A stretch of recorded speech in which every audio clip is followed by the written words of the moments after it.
los compañeros, ¿no? Entonces, eso también hay que indicar, si bien, o sea, estas clases que las subimos al YouTube, no es tanto por hacer promoción de la universidad, ni por hacer un proceso de que todo el mundo pueda acceder a las clases desde fuera de cursos de la universidad. No, más bien es porque, bueno, es la plataforma más rápida para subir los videos, ¿no? Pues, bueno, podríamos poner para que se hagan privados, pero no, creo que también es hasta una forma también de que la gente vea, seguramente, qué es lo que estamos haciendo aquí, ¿no? Porque como somos sobre todo una universidad nueva, pues la gente no conoce tanto, así que es mejor. Bueno, esa es la decisión que yo he tomado, ¿no? Dejarlos así abiertos para que todo el mundo los vea. Pero de todas maneras, insistir que no son videos que vamos a editar y cortar, porque por ejemplo es lo que pasó en la clase anterior, que esa primera parte obviamente el sonido no salió, pero bueno, digo, simplemente es un respaldo que subimos ahí. Eh, Porque pues sí, el proceso de editar los videos ya lleva un poco de tiempo, no es tampoco complicado, pero sí explicar que tampoco estamos en esa idea, ¿no? De crear instrumentos completos de educación virtual que deban ser totalmente mejorados, obviamente podría hacerlo, ¿no? A partir de los videos que ya tenemos, cortar los pedazos que no están bien, sacar los pedazos que, por ejemplo, esto que estamos hablando ahorita de que no es relevante tanto para la clase, pero como digo, sí son explicaciones que tal vez los otros compañeros, no, tal vez los compañeros necesitan conocer, ¿no? Y dentro de esas explicaciones importantes era, no he recibido respuesta sobre esa propuesta que yo les había dado sobre el examen. Bueno, entonces no hay problema, podemos hacer nomás podemos igual hacer un examen más bibliográfico, ¿no? O sea, el examen final. Porque ya verán que aquí el tiempo pasa rápido, así que ya tenemos que focalizarnos a lo que nos queda del curso, ¿no es cierto?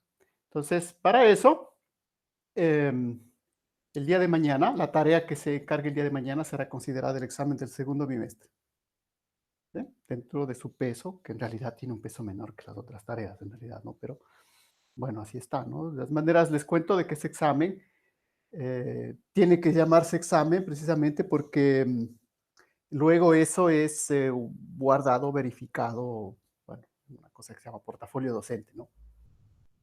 Podríamos coger cualquiera de las otras evaluaciones, pero alguno tiene que llamarse examen. Bueno, ese cae el día de jueves, a ese le llamamos el examen, ¿no? Porque ya ven que el proceso nuestro es más de una evaluación continua, ¿no? Tratamos de que siempre estén haciendo trabajos, que se fortalezca lo que vamos viendo en la clase. Entonces, eso aclarar nada más, porque ¿eh? Si no, pues cualquiera de esas evaluaciones que tenemos las podríamos poner como examen. Eso por si acaso les digo, porque pues, es, como les digo, de todas las evaluaciones que hacemos, esos que llamamos exámenes son los que se cogen y se guardan en una carpeta especial que se llama portafolio docente y ahí además les cuento todo ese proceso porque se guarda la mejor nota, la nota más baja y la nota media. Ustedes que son 5, pues se guardan 3 de los 5 exámenes. Y eso queda como un respaldo por si en algún momento viene alguien y quiere revisar. Bueno, va a venir alguien, ¿no? Así cuando hay, por ejemplo, la acreditación de la universidad, son ese tipo de cosas las que se revisan, ¿no? Para la acreditación. Por si acaso les cuento, ¿no? Entonces, eh, porque también para que sepan que cuando yo les hago esas correcciones, y eso también va por eso, sobre su presentación del examen, esta parte no se ve. Si ven, o sea, todo eso es porque en algún momento alguien puede coger y revisar eso, ¿no? No solamente lo veo yo y el que hace el examen, ¿no? O sea, eso puede tarde o temprano caer en una revisión. Obviamente cuando hay una acreditación no es que vienen a revisar todas las materias, ¿no? Pero se hace un muestreo, ¿no? Un muestreo estadístico y ¡pum! Por ejemplo, cae geodinámica del año 2021. Entran ahí, pues revisan a ver pues, dónde están los 3 exámenes, la mejor nota, la intermedia y la más baja, del primer bimestre, por ejemplo, del primer periodo, ¿no? Y ahí van a sacar eso. Los van a sacar, y, mire, este examen estaba mal calificado, no está bien, no tiene calificación, o cómo calificaron si no se ve. Bueno, pues por si acaso, ¿no? Por algunas correcciones que yo les hago ahí sobre la presentación del examen, hay que pensar que no solamente lo voy a ver yo, ¿sí? Tiene que pensar que eso tarde o temprano lo puede ver otro corrector. Entonces eso, eh, porque yo les hice algunas correcciones, hacía varios compañeros sobre eso, ¿no? De que se ve, no se ve, aquí esta parte. Yo sé que no todos tenemos los mismos medios tecnológicos, pero de todas maneras hay un límite, ¿no? Entre lo que se puede presentar, ¿no? Dentro de lo posible, pero hay partes que, pues, definitivamente, como digo, en algunos exámenes, eh, en algunos trabajos, digamos, de los que están enviando, pues la presentación no era correcta, ¿sí? El contenido era correcto, pero la presentación no era correcta. Y pues, digo, yo por mí está claro, ¿no? Porque yo logro leer, yo sé de lo que se trata, pero listo, si eso presentamos afuera, alguien lo va a ver, ¿sí? Eso nos van a reclamar, si miren qué tipo de exámenes están presentando. Entonces, eso también hay que pensar que siempre vamos a estar, todos esos trabajos, todo eso que hacemos, no es simplemente que cogemos y se guarda ahí, ¿no? En algún momento puede ser revisado. Entonces, siempre pensarlo en ese sentido. Entonces, les decía, la idea era hacer ese examen práctico, pero pues si no hay posibilidades, no hay problema. Haremos uno tipo bibliográfico. Esto también para que vayan pensando, porque como siempre yo sé que al final del periodo, pues ustedes tienen otros exámenes, así mismo es, o sea, no podemos tomar el examen antes de acabar el periodo, ¿no? Porque realmente tenemos que esperar hasta el final. De todas maneras, yo les digo esto, pues esto, mañana jueves, el examen, la tarea será el examen del segundo periodo. Luego tenemos la clase del viernes, luego tenemos la clase del lunes y nos queda luego, si ustedes se fijan, tendríamos el lunes, tendríamos, perdón, está el calendario, eh, martes 9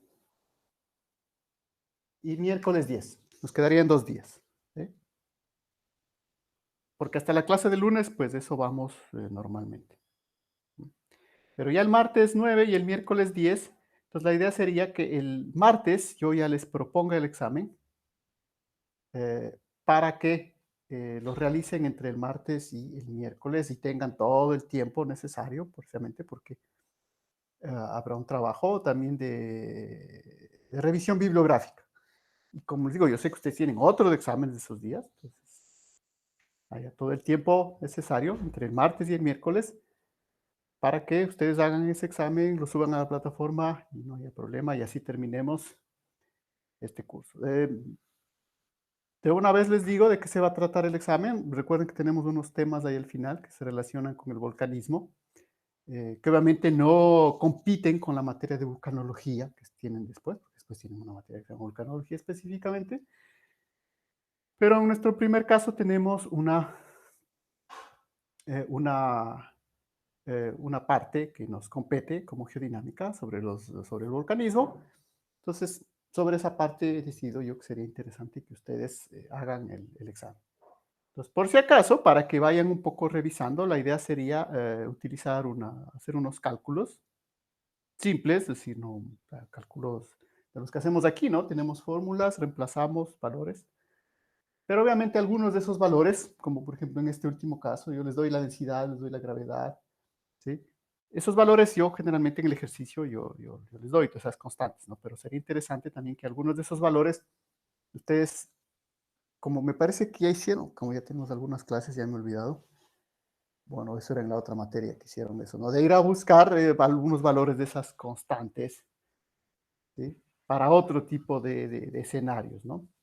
Entonces, ese sería, pero y eso también les compete a la corrección que hice del deber de ayer. Eh, Generalmente para el deber de ayer son conocimientos muy generales, conocimientos básicos. Eso pues lo encontramos en los libros generalmente, o en alguna página web. Pero en cambio ya para el examen la idea sería que ustedes ofrezcan esos valores que van a utilizar en la fórmula, porque les es en una fórmula, reemplazar ahí. Esos valores que sobre todo van a estar relacionados con la densidad de los magmas, lo tengan de algún paper, ¿sí? De algún artículo científico. ¿Estamos de acuerdo? Entonces, ¿esto por qué? Pues para que yo les voy a poner ya el artículo de base, que por cierto les voy a poner un artículo en español, ¿no? De base sobre el cual vamos a trabajar. Muchas veces hay la idea de por qué tenemos que escribir cosas en español. En realidad todos los artículos deberían ser en inglés. Bueno, hay algunos que vale la pena todavía escribirlos en español. Entonces yo les voy a poner este en español. Eh, entonces, más bien su dificultad va a ser ir a buscar otros artículos, por eso les insisto, la idea es que las referencias que pongan ustedes para el examen sean referencias de papers, de artículos, ¿no? No de libros, no de páginas web, sino directamente de paper. ¿Cuántas referencias? Pues bueno, ya vamos a ver. Seguramente serán igual dos, ¿no? Pero obviamente ahí sí ya de papers, porque son datos que necesitamos que ustedes vayan y consulten. Pues generalmente hay que ir y buscar esos datos en papers. Entonces, tal vez quieren avanzar para que no se acumule todo. Yo de todas maneras ya les voy a poner eh, hoy es día miércoles, ¿no? Seguramente hoy o mañana jueves les ponga en la parte donde dice examen final, por si acaso, ya el artículo de base para que ustedes puedan dar una primera idea de las fórmulas que van a utilizar. Como les digo, no es esta, pero bueno, puede ser algo similar como esta. Si tenemos una fórmula como esta, y hay algunas constantes como la densidad, como los coeficientes de rozamiento que ustedes deben consultar, porque si ahorita yo les estoy dando, ¿no? Son datos que sacamos del texto. Pero eso viene porque alguien hizo esas investigaciones y obviamente ese alguien está escrito un paper, un artículo, y allá es donde tenemos que ir, ¿no? Entonces esa sería la idea para el examen final, ¿no? Quedaría para él entre el martes y el miércoles. Digo, esa es la forma que yo he optado de evaluar. No quiero hacer, porque ya ven que, por ejemplo, este día, o sea, esta última tarea, que por las razones que sucedieron, la tuvieron que hacer el fin de semana, fue el caos completo, ¿no? Sí, ¿no? O sea, en realidad solo hubo una compañera que logró hacer en el tiempo con los otros cuatro compañeros siempre tuvieron problemas de algún lado. Porque, o sea, digo, hacer el fin de semana no conviene, ¿no? Entonces, la idea es más bien por eso, ya establecer, si esos días, tener un periodo de tiempo importante, ¿no? Para lograr concluir ese examen y poderlo subir normalmente, que seguramente será un poquito más extenso de los trabajos que estamos haciendo normalmente, pero tampoco más extenso que eso, ¿no? Entonces, eso para que revisen, ¿no? Porque no podemos ahorita lanzarnos a explicarles el examen, porque tenemos que seguir con el orden natural de las clases todavía. Tenemos la clase de hoy, la clase del viernes, la clase del lunes. Y recién en la clase del lunes, pues ahí ya podremos ya pensar en ya explicar un poco el examen. Pero de todas maneras, les pondré ahí, como les digo, para que ya empiecen al menos a tener una idea de lo que vamos a hacer, ¿no? Esto, como insisto, con la idea de que no se les acumule toda la actividad ahí al final, ¿no?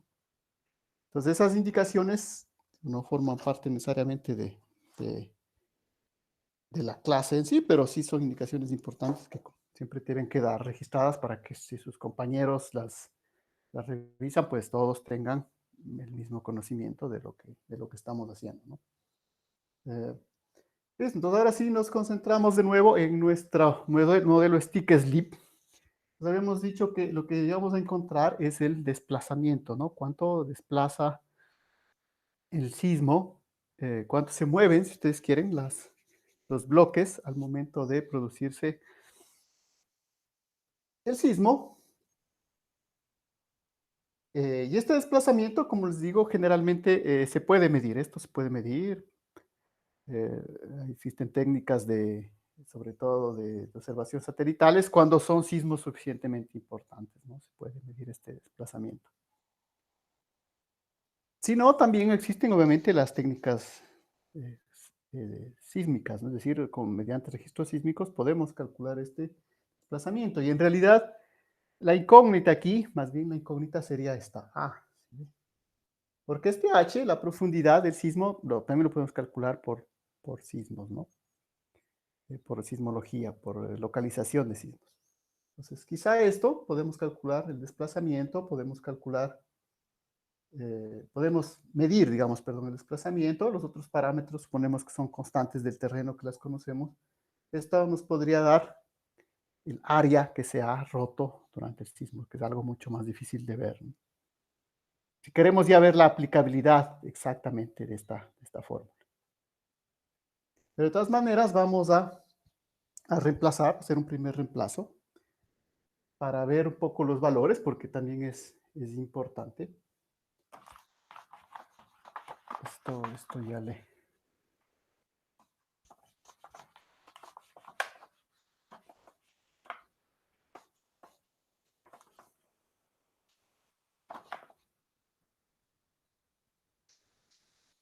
Entonces, con valores, porque como digo, ahí todo el proceso, ¿no? O sea, hemos visto de dónde salió la fórmula, pero también necesitamos reemplazar valores para ver y tener una idea de las magnitudes, ¿no? Por ejemplo, una profundidad promedio de un sismo puede ser 5 kilómetros, un sismo superficial, bastante superficial. La densidad, 2.500, verán que siempre he estado en ese rango, ¿no? 2.500, 2.300 kilogramos por metro cúbico. Podemos tomar la gravedad, 0.8. ¿Qué más necesitamos de constantes? Gravedad, necesitamos el módulo de cizallamiento de las rocas. Esto vale 3 por 10 a la 10 pascales. Solamente pongo en pascales.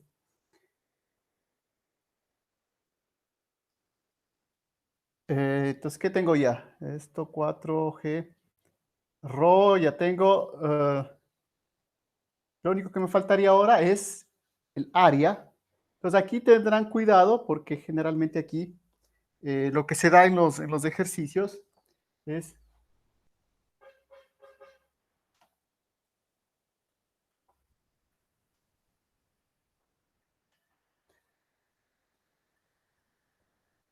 ¿sí?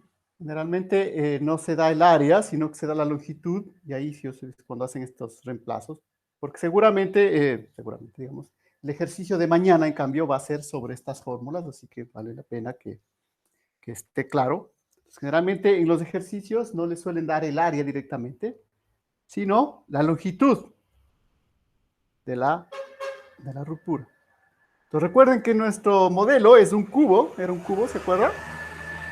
Entonces, ¿qué quiere decir esto? Que lo que me están dando no es A, sino A al lado medio, ¿no? Entonces, si ven, este A al lado medio puede ser tomado como el área, la raíz cuadrada del área, o la longitud, porque recuerden que si es un cuadradito, pues la longitud de la ruptura será la raíz cuadrada del área, ¿no?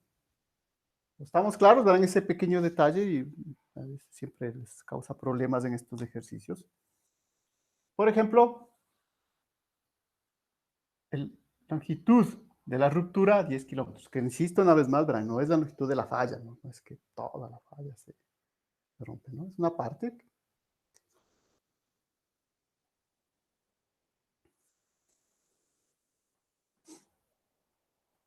Y aquí, hasta aquí, pues casi que no hay problema. El problema viene, porque verán que otra cosa, ¿no? Aquí, para el curso solo vamos a quedarnos viendo este valor del desplazamiento. En realidad, a partir del desplazamiento podemos ver otros valores, la velocidad, que se acuerdan que hicimos un cambio de variables, pues bueno, podemos ver la velocidad. Podemos ver también, en función de esto, podemos calcular eh, el stress drop, la caída de esfuerzos, ¿no? Que podemos ir a varios puntos, pero yo prefiero por el momento, como son fórmulas nuevas, etcétera. Y como esta es la que verdaderamente nos va a servir para el último tema de esta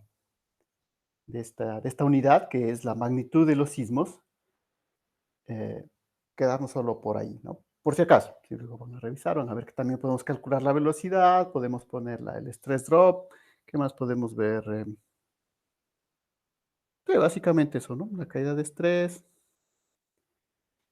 Pero yo, más bien en este caso, más que llenarnos de cálculos, porque sería tal vez interesante eso si estuviésemos en la clase normal, en que yo les dé las fórmulas y ustedes empiecen en sus calculadoras o en la laptop, no sé, lo que tengan ahí a mano, o en el smartphone, a veces lo pueden hacer.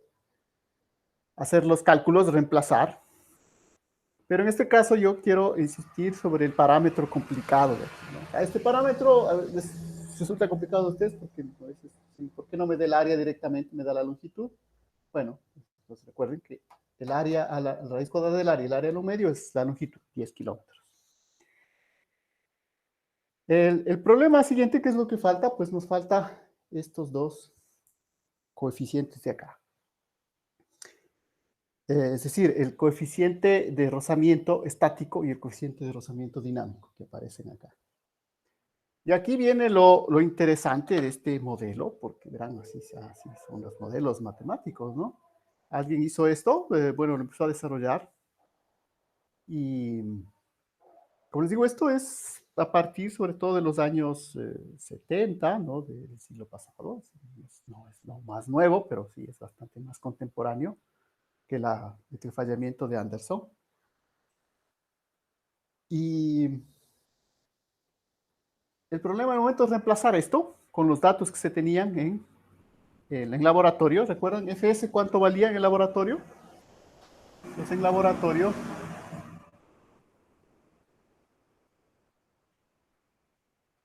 el coeficiente de rozamiento estático, que era prácticamente el mismo para todas las rocas, lo cual insisto, desde ya es un tema interesante a entender, ¿sí? Porque ¿sí? Entre ustedes, insisto, es uno de sus trabajos principales, es caracterizar las rocas. Para caracterizar las rocas, lo que hacen es, pues bueno, varias cosas que se diferencian la una de la otra, ¿no? Pues no, el coeficiente de rozamiento, habíamos dicho que en condiciones normales, prácticamente el mismo para todas las rocas.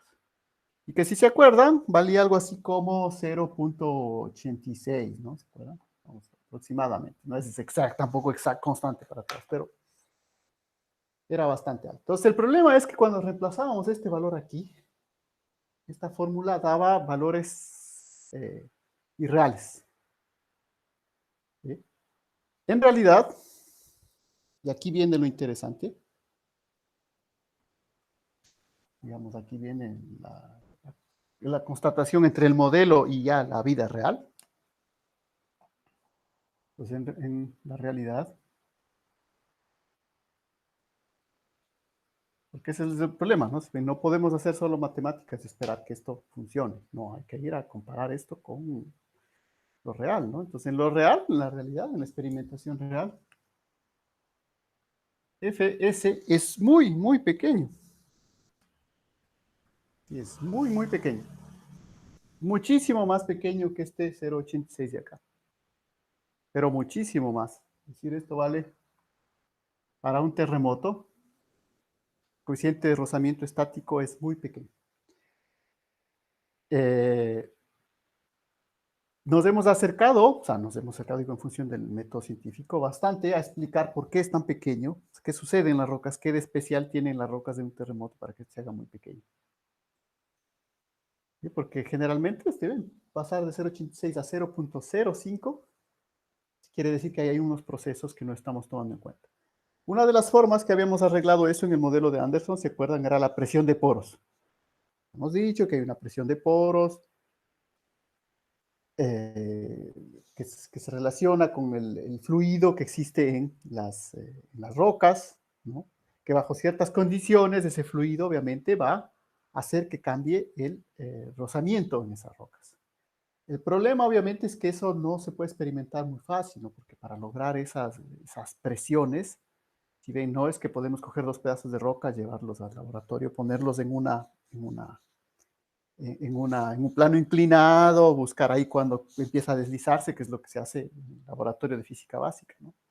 Han tenido que hacerse otro tipo de estudios. Pues ahí básicamente lo que se hace es se coge un cilindro, se coge la roca, un cilindro, y se le perfora el cilindro y se crea otro cilindro con la roca, ¿no? Y se hace el rozamiento a partir de altas velocidades, ¿no? Lo cual hace que estos coeficientes de rozamiento ya no sigan la ley de Amonton, ¿no? Ya no es esa ley la que funciona. Hay otras leyes más nuevas, ¿no? Que me explican por qué este coeficiente es tan pequeño. Ahora obviamente me explican, pero digamos desde el punto de vista fenomenológico, es decir, se han hecho los experimentos para ver y explicar por qué esto es tan pequeño, pero no tenemos igual la teoría exacta que nos permita, eh, una vez más, explicar de dónde vienen las interacciones desde el nivel molecular de las rocas hasta el nivel macroscópico para entender el proceso de este coeficiente de rozamiento, ¿no? Pero, digo, hay algunos pasos para poder dar detalles sobre ese coeficiente de rozamiento que no es digamos, el coeficiente simple que nosotros conocíamos, ¿no? Entonces aquí, pues nada, nos queda más que aceptar. Ah, y hay otros experimentos, hay mucho más avanzados. Ha habido la posibilidad ya de medir el coeficiente de rozamiento, estático al menos, con el dinámico también, ya en terremotos reales. ¿Sí? Para eso, ¿qué es lo que se ha hecho? Hasta ahora, ahí sí yo conozco una sola experiencia, porque estos experimentos con matrices girando muy rápidamente sí han sido replicados, pero de medir un coeficiente de rozamiento en un terremoto, conozco un ejemplo hasta el momento, en un terremoto de Japón, donde el coeficiente de rozamiento se mide a través de variables termodinámicas, ¿no? Y variables termodinámicas y de deformación. Como en Japón tienen la posibilidad de tener una amplísima red de sensores, o sea, han logrado poner, básicamente son termómetros, ¿no? Sondas termométricas muy cerca de donde se produjo un gran terremoto. Y a partir de esa variación de energía térmica liberada, se puede calcular este coeficiente, ¿no? Que igual cae en este orden, ¿sí? Muy bajo, ¿no? Muy pequeño. Entonces, sí, ven, o sea, eso se ha comprobado experimentalmente. Ahora, exactamente por qué se hace tan bajo, ¿sí? ¿Cuál es? O sea, la idea general lo tenemos, ¿no? Es decir, imagínense, esta es nuestra roca, pero la roca no es lisa, sino tiene unas variaciones, ¿no es cierto? Algo así como una especie de dientes que se va encajando la una roca con la otra. Entonces podemos pensar que cuando esto se rompe, ¿sí? Este pedazo va a empezar a llenarlo de acá y el rozamiento va a ser más pequeño. De hecho, es una primera idea de por qué el coeficiente de rozamiento dinámico siempre es más pequeño que el coeficiente de rozamiento estático. Pero, pues ven, esto es cuando ya empieza a moverse, pero al inicio, ¿por qué el estático se hace tan pequeño en un caso tan específico como los terremotos? No tenemos exactamente la explicación, pero por eso les digo, el rozamiento es un fenómeno complicado de entender y todavía no tenemos todas las ecuaciones. Y eso, insisto, limita que podamos predecir esto. Entonces, estas asperezas, ¿no? Son las famosas asperezas que tenemos, son las que controlan esto. Y no tenemos una teoría todavía que nos permita entender el comportamiento de esas asperezas, porque ustedes pueden ver, puede ser de muchos tipos, ¿no? Es decir, puede que este se rompa, se introduzca acá, le tape y le facilite, pero puede ser que no se rompa también. Entonces, bien, hay muchísimos tipos de comportamiento y además las asperezas no es que van a ser las mismas, ¿no? Sino que son muy, muy diferentes. Entonces, eso pues tener claro dónde están nuestras limitantes, hasta dónde llega nuestro conocimiento, ¿no? Como en muchas partes del conocimiento de la ciencia, pues hay límites, ¿no? Decimos, hasta aquí conocemos, ¿no? Hasta aquí sabemos, el resto pues no entendemos bien qué es lo que pasa. Entonces, rozamiento en los terremotos, un gran problema todavía por resolver, ¿eh? Tenemos que todavía trabajar mucho en eso. Pero, pues, con estos métodos, con estas mediciones, digamos, eh, fenomenológicas, o sea, tanto en laboratorios como estas confirmaciones ya en terremotos reales, pues podemos entender por qué el coeficiente de rozamiento estático tiene ese valor, hemos obtenido ese valor. Luego, ¿qué necesitamos? Pues el coeficiente de rozamiento dinámico, el FD. Entonces, aquí en realidad eh, no se calcula, no se calcula tampoco de forma individual, sino que más bien lo que se da aquí en este caso es Y eso también les digo porque, insisto, la idea es que ustedes van a hacer esto también en su deber. Lo que se da aquí es ese valor de phi, ¿no? Que habíamos definido, no me acuerdo en qué cosa, bueno, no, creo que he puesto nombre, pero habíamos definido que phi, ¿se acuerdan? Es igual a fs sobre fd. Es decir, aquí tenemos 1 menos 1 sobre phi, ¿no? ¿Verán? ¿Estamos claros? ¿Verán? Por favor. Si reemplazamos aquí, sería 1 menos 1 sobre phi. Tenemos el inverso. Es la relación entre los coeficientes de rozamiento estático y el dinámico. Y aquí, entonces, el phi para estos casos también viene dado por este valor, 1.1. Entonces ya tenemos todos los valores para reemplazar aquí. Entonces sería bueno que ustedes... Ahora, aquí tienen que tener cuidado, ¿por qué? Porque verán que hay algunas cosas que están en kilómetros. H está en kilómetros. Este es en kilómetros. Aquí tengo que obligatoriamente transformar a metros, ¿no? Para que funcione esto. Lo puedo reemplazar en kilómetros.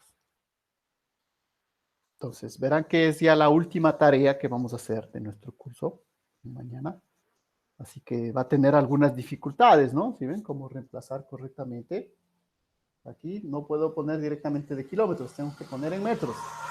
Bueno, pues simplemente le pongo de kilómetros a metros, no es problema.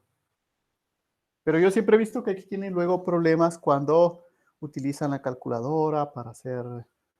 Entonces, precaución en eso, ¿no? Entonces, si bien tengo que transformar h de kilómetros a metros a un medio de kilómetros a metros. Los otros están en el sistema internacional. Bueno, estos no tienen unidades. Entonces, estamos claros que ya tenemos todo, ¿no? Porque obviamente, pues, esperaría que ustedes pongan en la calculadora y saquen esto, pues, ¿no? Nos va a salir para que prueben. En este caso, el desplazamiento vale,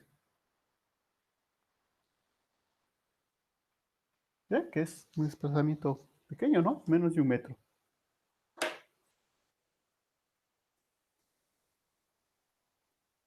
Entonces está en el orden de menos de un metro, ¿no? Casi 1 metro, 0,82 metros. Y como les digo, podemos calcular otras variables, pero yo prefiero que se concentren solamente en calcular el desplazamiento, porque he visto de que aquí mismo tienen esos problemas de entender qué es este phi, por qué esto no se toma, no verán, insisto, no, esto no, es este valor, el que tomamos para el coeficiente de rozamiento que esperamos, ¿no? En algún momento tener la gran noticia, o por qué no también participar en ese proceso de tener algún día, ¿no? Una teoría, una ecuación que describa mejor esos coeficientes de rozamiento, ¿no? Les digo, ahora no es que no la tenemos, lo que tenemos es una ecuación fenomenológica, es decir, una ecuación que obtenemos de coger datos experimentales y ajustarles ahí con una ecuación, ¿sí? Pero la idea, en cambio, es diferente. Entonces, eso es un tratamiento fenomenológico. No es como esto, ¿no? Si ven, esto, en cambio, es formal. Empezamos, estamos siguiendo las leyes de la matemática y de la física y llegamos a esto. Entonces, ese formalismo para obtener este valor todavía no lo tenemos. Y lo que tenemos son ecuaciones fenomenológicas. Esas ecuaciones fenomenológicas es algo que, al contrario, ustedes, tanto los de geo, los de aguas, los de ecosistemas, los de biotecnología también, eso he visto que hacen bastante en sus trabajos, ¿no? Es decir, toman muchos datos y luego le ajustan por ahí una recta, una curva, bueno, lo que sea, ¿no? Pero ahí a veces nos suelen olvidarse de que esa recta o esa curva viene de algún lado, ¿no? O sea, viene de alguna teoría. Y a veces no tenemos esa teoría, simplemente cogemos los datos y pasamos por ahí una recta y decimos, mire, ahí está ajustado. Sí, es un ajuste fenomenológico, también es ciencia, ¿no? Decimos que no sea ciencia. Pero siempre queda abierto el siguiente paso, ¿sí? ¿De dónde vienes? ¿Cuál es la teoría de base que explica por qué es recta y por qué no es parábola o hipérbola o alguna otra forma, ¿no? Entonces eso,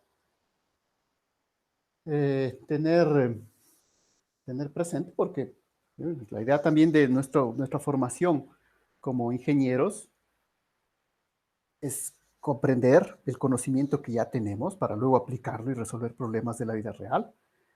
Pero la otra labor de los ingenieros, ¿no? Y de los científicos en general es tener presente dónde está el límite, ¿no? Hasta aquí se sabe qué es lo que falta por conocer, es decir, tener la formación de un ingeniero investigador. Ahora, ¿nosotros podemos meternos a estudiar esto del coeficiente de rozamiento? Sí, de cierta manera sí también hay algunos trabajos que se pueden hacer ahí, ¿no? Pero bueno, ahí sí ya nos movemos mucho al lado de la física, ¿no? Entonces, generalmente ustedes son ingenieros en geociencias, no es su interés principal, pero les cuento, ¿no? Si es que a uno le interesa, pues podemos todavía avanzar un poco en esas teorías de los coeficientes de rozamiento, ¿no? Obviamente que son cosas que son mucho más difíciles de publicar, porque bien, como son, y cuando uno está en el borde de la ciencia es más difícil, porque como se había dicho, cuando uno quiere publicar cosas, resultados que confirman las teorías, pues bueno, un poco más fácil, ¿no? Pero si ustedes quieren dar un resultado que cambie totalmente una teoría, pues no, tienen que dar muchísimas pruebas de eso, ¿no? Y para eso se necesita investigación, investigación, investigación, y para eso se necesita dinero, dinero, dinero, ¿no? Que pues precisamente es que no tenemos demasiado nosotros. Pero también, ¿no? Podemos acercarnos, estudiar un poco las ecuaciones de eh, que son la frontera de estas ecuaciones del coeficiente de rozamiento. Aquí simplemente pues lo damos como un valor, ¿no? Salió de un estudio experimental, pues lo tomamos. Pero, les digo, también podemos avanzar en ese sentido, ¿sí? Para, dentro de toda la investigación que se puede hacer dentro de nuestra propia universidad y nuestra carrera, ¿no? Eso igual les dejo como inquietud, porque la idea siempre de la formación de pregrado, a veces he dicho, no, es que necesitamos preparar profesionales para que resuelvan problemas de la vida real. Sí, es una formación, ¿sí? De lo que se conoce como ingeniería profesionalizante, ¿no? Y necesitamos, qué sé yo, 5 ingenieros eléctricos en el Ecuador, pues bueno, los tomamos, ahí están para el momento que los necesite. Eh, pero ese tipo como digo, de universidad ya tiene que tenemos que olvidarnos, ¿no? Eso no puede ser así la universidad, ¿no? La universidad lo que necesita es personas que sí, que se formen en resolver problemas prácticos, eh, pero también personas que conozcan los límites de la ciencia y estén en algún momento en la capacidad de decir, mira, yo quiero investigar en ese punto, pues bueno, yo voy a hacer una maestría, voy a hacer un doctorado ahí, voy a seguir mi carrera investigando en este punto. Sí, luego o sea, generalmente esa es la que se tiene de universidad. Eso es lo que hacen las universidades, verdaderamente. ¿Sí? Entonces, no existe esa idea de, como todavía pensamos que puede haber en el Ecuador, que existen universidades de investigación, universidades profesionalizantes. Y eso les cuento porque, bueno, ahorita viene un debate en la Universidad de ICANN, ¿qué va a ser? ¿Una universidad de investigación o una universidad profesionalizante? Y dentro de eso dice, bueno, es que puede haber carreras que sean investigación y otras que se dediquen únicamente a ser profesionalizantes. Personalmente creo que eso no es posible, ¿no? Obviamente eso se justifica diciendo, bueno, es que miren, nosotros no tenemos los mismos recursos que tienen las universidades grandes. Eh, sí, pero siempre no hay que perder el sentido, ¿no? O sea, hay que decir que siempre que nuestras universidades tienen que hacer son investigación. Luego que uno se gradúe, le dan su diploma y dice, bueno, o sea, yo no quiero saber, ya quiero, si yo quiero dedicarme a aplicar esto, voy a ser ingeniero, voy a ponerme a trabajar, inclusive puedo poner mi propia empresa, ¿sí? Hay muchas vías. Esa es una elección y eso es lo que sucede con los ingenieros en todas partes del mundo, ¿no? Pero en cambio otros pueden decir, no, yo quiero hacer una maestría, quiero hacer un doctorado, quiero seguir investigando. Entonces, la idea de la universidad es que cuando ustedes salgan tengan esa posibilidad, las dos posibilidades. Y no se puede hacer toda investigación que no sepan nada de problemas prácticos, No, tienen que saber algunas cuestiones prácticas que realmente puedan aplicar inmediatamente, ¿no? A la vida real. Pero tampoco puedo decir solamente práctico y nada de teoría, ¿no? Entonces, bien, aquí, por ejemplo, por eso hay materias como esta que, me dan cuenta, son mucho más teoría que práctica. Hay otras que son, en cambio, más prácticas, ustedes van directamente a las cosas prácticas y no se preocupan de dónde sale toda esta teoría, ¿no? Entonces, eso también tienen que tenerlo presente, ¿no? Dentro de su formación universitaria, ¿no? O sea, empezar, ¿para qué estamos viendo todo este montón de fórmulas, ¿no? ¿Cuál es la finalidad? Entonces, siempre hay que explicar a la gente la finalidad. Mire, la finalidad de nosotros es que ustedes, en el momento que salgan, puedan escoger o se dedican directamente ya al campo profesional o siguen estudiando una maestría, un doctorado. Entonces, las dos son opciones totalmente válidas, ¿no? Todo el mundo está obligado ahora. O sea, verán que la educación en la universidad no es obligatoria, ¿no? Si es obligatorio es terminar este colegio. Es decir, todos los ecuatorianos están obligados a terminar el colegio y el Estado está en la obligación de garantizar que todos los ecuatorianos terminen hasta la educación secundaria. Pero a partir de la universidad no es obligatorio, ¿no? Entonces, lo mismo, o sea, porque muchas veces la gente dice, es que ahora tengo que obligatoriamente hacer un posgrado para hacer investigación, si quiero, para trabajar. No necesariamente, no es verdad, eso no es verdad. Sí, hay muchísimos profesionales que no han hecho maestrías y están trabajando, ¿no? O sea, eso no es así. O sea, ahora, luego que tienen la oportunidad, quisieran aprender un tema y pueden hacer su formación luego, correcto, pero la universidad, como les digo, tiene que garantizarles eso, que ustedes del rato que salgan, pues tengan la opción, las dos opciones, ¿no? Ustedes escogen ahí. Entonces, esas indicaciones, sobre todo, ¿por qué nos demoramos tanto esto viendo estas fórmulas? Cuando lo que podríamos haber hecho, ¿sí ven? Porque podríamos haber hecho eso. El modelo stick sleep, les muestro un poco los videos. Bueno, el desplazamiento del stick sleep es este, ¿ya? Y reemplazamos y vemos estos valores. Y pasamos, sí, a la siguiente fase, que sería ya la última, que sería la aplicación propiamente de esto, ¿no? Entonces, verán estos datos, por favor, esta fórmula igual, como les digo, las vamos a aplicar en el deber, así que espero que todo esté un poco claro y que sobre todo ustedes traten de reemplazar esto acá para que tengan claro cómo funciona la fórmula, ¿no? Porque para la última parte de esta unidad, que son las magnitudes de los terremotos, que por cierto también es otra reflexión que parece que no les había hecho. Verán que nosotros en la ciencia, terremoto, sismo es lo mismo, ¿no? Yo sé que en el lenguaje de la cultura popular, terremoto se le dice cuando hay una destrucción, cuando se cayeron casas, porque de hecho es una de las principales cosas cuando hay sismo importante. Y entran a ver ahí los comentarios en las redes sociales del Instituto Geofísico. Lo primero que la gente dice, ¿qué fue, sismo o terremoto? Bueno, pues desde nuestro punto de vista es exactamente lo mismo, ¿no? Y de hecho en el inglés es lo mismo, ¿no? Earthquake. No hay esa diferenciación, ¿no?, entre terremoto y sismo. Entonces, por si acaso, ¿no?, las palabras que estamos utilizando, ¿no? Entonces, digo, en el lenguaje popular a veces decimos sismo es un movimiento de pequeña magnitud que no causó daños, terremoto es cuando ya aumenta el terremoto de pedernales. Entonces, es igual, en el lenguaje técnico, pues nosotros es lo mismo, ¿no? Sismo y terremoto. No hay ninguna diferenciación ahí, por si acaso, ¿no? Entonces, verán que esto nos va a servir para determinar una magnitud.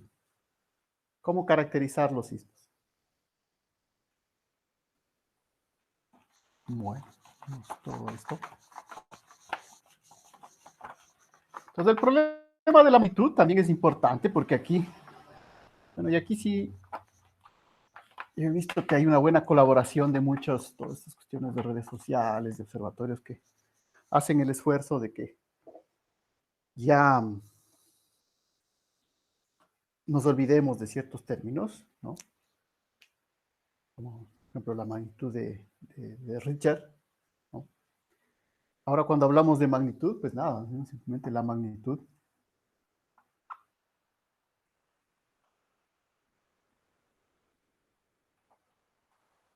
un terremoto, ¿no?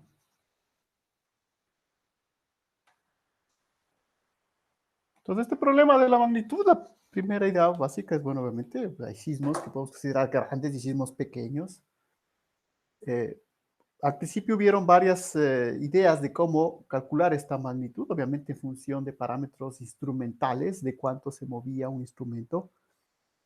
Y de ahí vienen magnitudes que de hecho ni siquiera las voy a escribir, porque la idea nuestra es que ya se olviden de eso, ya ni siquiera deben acordarse. Bueno, históricamente se acordarán de que hubo la magnitud de Richter, por ejemplo, que igual no confundirán con la intensidad. La intensidad aquí no la vamos a ver, porque eso seguramente nos interesa en otra materia, la geología ambiental. Pero la magnitud actualmente es la magnitud.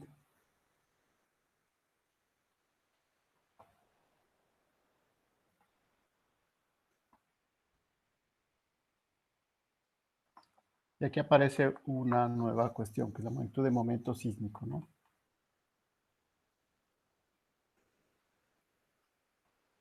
Y obviamente hasta aquí igual ya llega nuestra capacidad de definición, porque el momento sísmico ya, la comprensión absoluta de lo que es el momento sísmico es a partir ya de un lenguaje de tensores, ¿no? Ustedes pueden revisar en muchos de los libros, en este que estamos utilizando y en muchos otros, cuando ya llegan a este punto, pues dicen, bueno, la magnitud es un tensor, el momento sísmico es un tensor, pero al menos tenemos que tener una primera idea de lo que significa el momento sísmico, ¿no? Entonces, esta idea del momento sísmico fue un segundo, digamos, paso importante dentro de las geociencias, que fue a partir de los años 70, igual, mediados de los 70, principios de los 80, donde se logró ya matematizar toda la parte fundamental de la fuente sísmica, ¿no? Cómo la fuente sísmica genera las ondas sísmicas.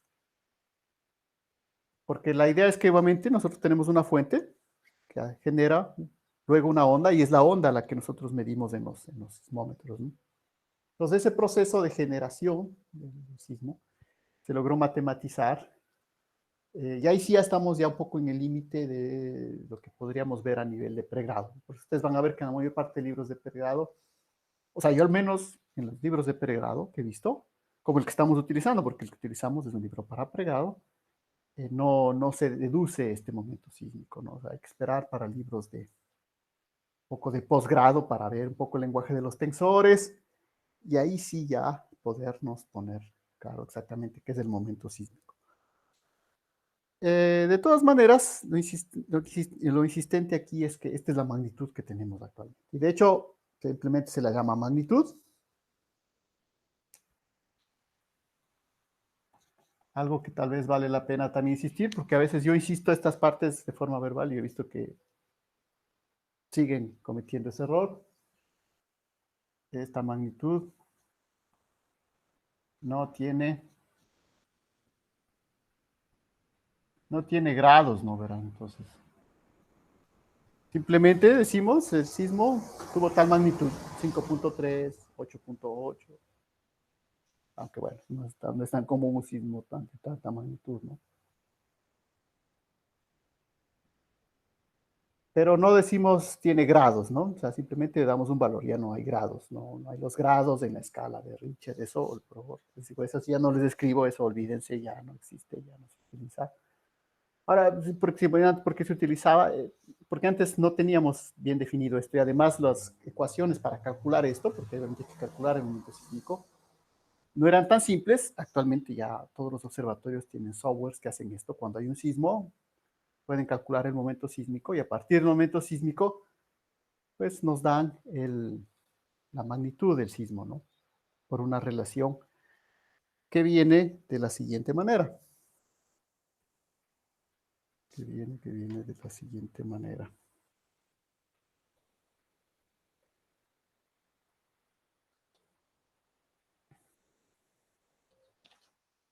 Creo que aquí no tenía ya esa magnitud.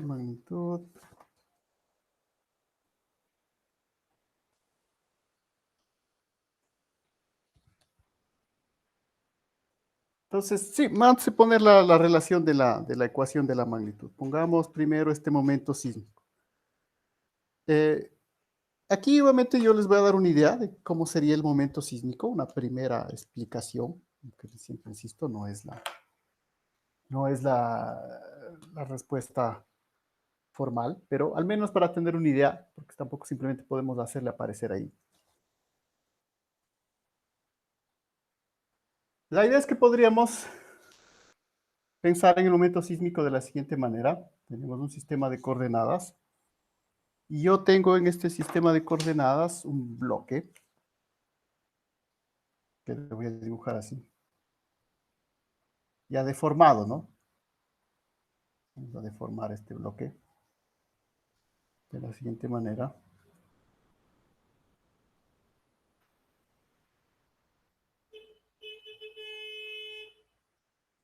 Entonces yo tenía un bloque que originalmente era un paralelepípedo y yo le he ejercido un esfuerzo que ya saben que en mi caso, ya estoy haciendo una fuerza aplicada sobre un área, ¿sí? Sobre el área superior. Esto va a tener, originalmente tenía una arista de longitud L y se ha deformado, obviamente,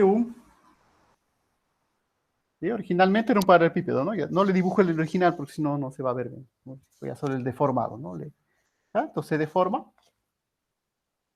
Y obviamente yo conozco que la definición del módulo de cizalladura que me dice que esto es igual al esfuerzo cortante sobre la deformación cortante, ¿no? El shear stress sobre el shear strain. Es la definición del módulo de cizalladura G. Y bueno, ¿cómo calculo aquí? Pues nada, como tengo G, entonces esto es un esfuerzo. ¿El esfuerzo a qué es igual? Es igual a fuerza sobre área, ¿sí? Fuerza aplicada sobre el área aplicada. Y la deformación, pues nada, la deformación es la variación que he tenido respecto a su longitud inicial. Variación. Pues verán que aquí es una deformación en... Entonces, por eso revisarán la definición de la deformación en esfuerzo cortante, ¿no? Verán que no es la deformación cuando el esfuerzo y la deformación tienen la misma dirección, ¿no? ¿Ven aquí? Este es el esfuerzo, esta es la deformación, pero originalmente esta era la longitud, ¿no? Entonces no me interesa esta, por si acaso, esta longitud, porque estoy en esfuerzo cortante. Entonces recuerdan que eran unas derivadas, ¿recuerdan? De desplazamiento X respecto a Y, más la derivada del desplazamiento Y respecto a X. Entonces aquí estoy considerando que la segunda no es la misma, me queda solamente esto, ¿no? La variación de X sobre L. Y aquí viene bueno, siguiente, vamos a poner aquí. Multiplico, me queda F por L dividido para A por delta X. Entonces, si ustedes ven este F multiplicado por el L, este es perpendicular al de acá. Entonces, este FL es un torque, ¿no? Una fuerza aplicada con un brazo, un momento. ¿Sí? Un torque o momento. Entonces, esto les insisto, por favor, llévenlo como una primera idea de dónde sale esto del momento sísmico. En realidad la definición es un poquito más complicada y ya necesitamos, porque les digo, yo he tratado inclusive de ver si hay una forma sin los tensores de explicar esto, de dónde sale este momento sísmico, pero personalmente no lo he encontrado, ¿no? Sin recurrir ya al paso que sería estudiar tensores. Pero al menos con esto tenemos idea de que esto es un torque, es decir, un momento. Y a este momento le llamamos obviamente el momento sísmico, ¿no? Es decir, que nuestro momento sísmico, no le voy a poner con rojo porque no es una ecuación final que necesitemos. ¿Sí? Este FL es mi momento sísmico, por lo tanto, mi momento sísmico ha sido igual a G por A delta X. En realidad, este es el módulo del momento sísmico. El momento sísmico, como decía, es una magnitud, que es un tensor, el cual podemos calcular el módulo. Y en realidad, si ustedes piensan en la vida real, no va a pensar que para calcular la magnitud se calcula así, ¿no?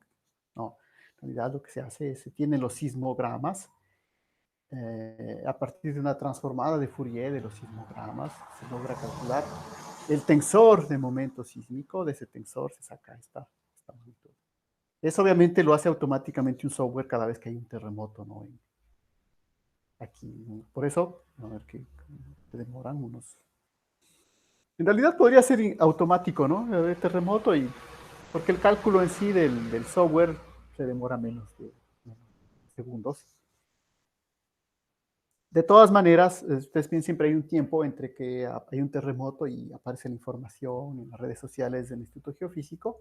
Es porque siempre alguien tiene que verificar, ¿no? Tiene que verificar realmente las señales que se recibieron no eran ruido, y porque verán que esto es delicado, ¿no? No cualquiera puede poner ahí, a cada rato aparece un sismo, no.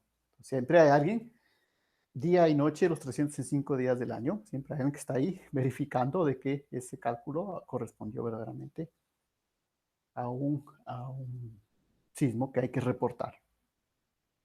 Pero de todas maneras, como les digo, ese cálculo no va por aquí. Esto simplemente yo les hago una primera idea para ver de dónde, tener una primera idea, más que simplemente escribir la fórmula nada más, ¿no? Entonces, con esto, ustedes ven que este momento sísmico, ¿sí? Con esta primera idea, me queda este MGA por delta X, donde mi delta X en realidad, en este caso el desplazamiento era en X, pues es mi delta W que tenía hace un rato, ¿no? Entonces,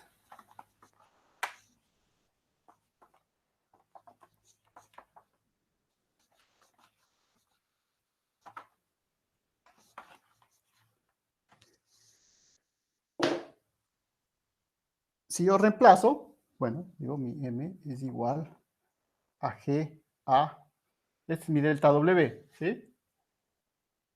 De hace un rato que acabo de calcular por la teoría del stick slip, ¿no? Reemplazo y ahora sí voy a tener mi primera magnitud, el momento sísmico, que obviamente verán que es un torque, ¿no? Entonces esto va a tener unidades de Newton metro, ¿no? En el sistema internacional.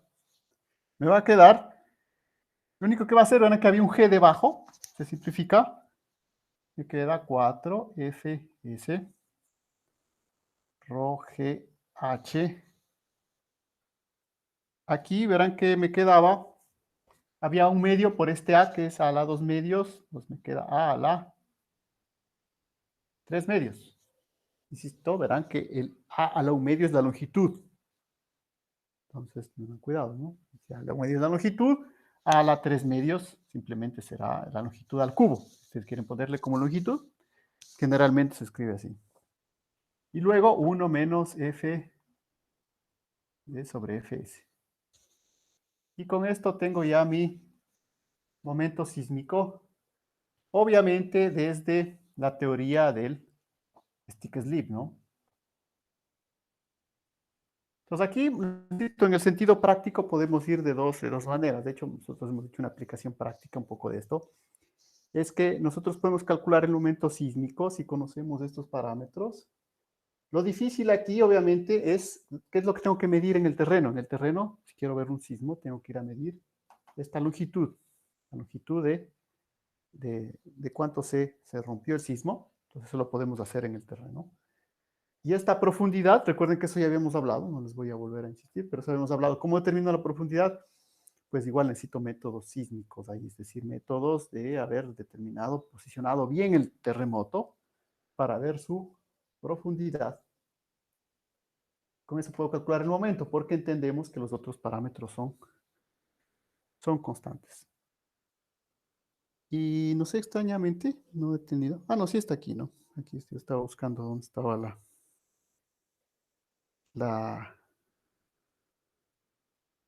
la magnitud de momento.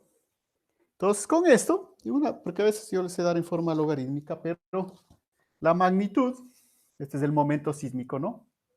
Y ahora, otro color. Este es el momento sísmico. Lo recuerden, En newton metro, ¿no? Newton metro es un torque, es un momento.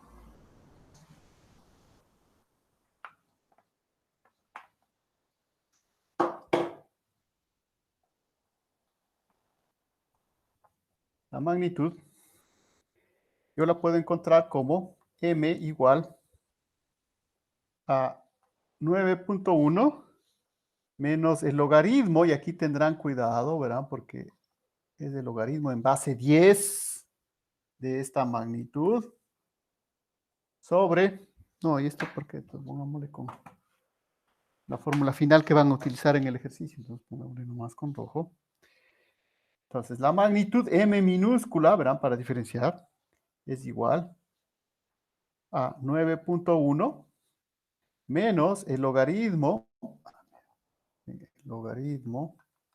en base 10, ¿no? Verán que hay dos logaritmos, el logaritmo natural y el logaritmo en base 10. ¿El logaritmo base 10 se utiliza todavía? Bueno, aquí en este es un ejemplo, ¿no? Logaritmo en base 10 de este valor, todo dividido por 1.5. Ahora, ¿de dónde salieron esos valores de 9.1, 1.5? ¿Por qué logaritmo en base 10? Bueno, porque originalmente la escala de los terremotos era la escala de Richter, ¿no? Que tenía ya una cierta relación con las energías del movimiento del suelo, etc. Entonces, estos números que nosotros asignamos a un terremoto son números, sí, podemos llamarle 9.1, fue un terremoto de 200. Son solo números, ¿no? Es una escala arbitraria que hemos encontrado. Y cuando Richter se le ocurrió inicialmente esta escala, pues después vino esta definición, ¿sí? Que ya es más precisa, que tiene en cuenta condiciones como el área, ¿no? La profundidad, todo esto del sismo. Entonces, esta es la magnitud actualmente que se utiliza. Verán que no tiene grados, no tiene unidades tampoco. Y generalmente la van a reconocer porque no tiene ningún subíndice. Porque todavía hay muchos catálogos antiguos que tienen magnitudes con otros cálculos. Pues bueno, la magnitud simplemente de momento sísmico o magnitud, punto, ¿sí? Es la que se calcula actualmente, ¿no? En todos lados, ahí ya no hay, no hay vuelta, ¿no? Ahí ya nadie reporta magnitudes de Richter, por si acaso.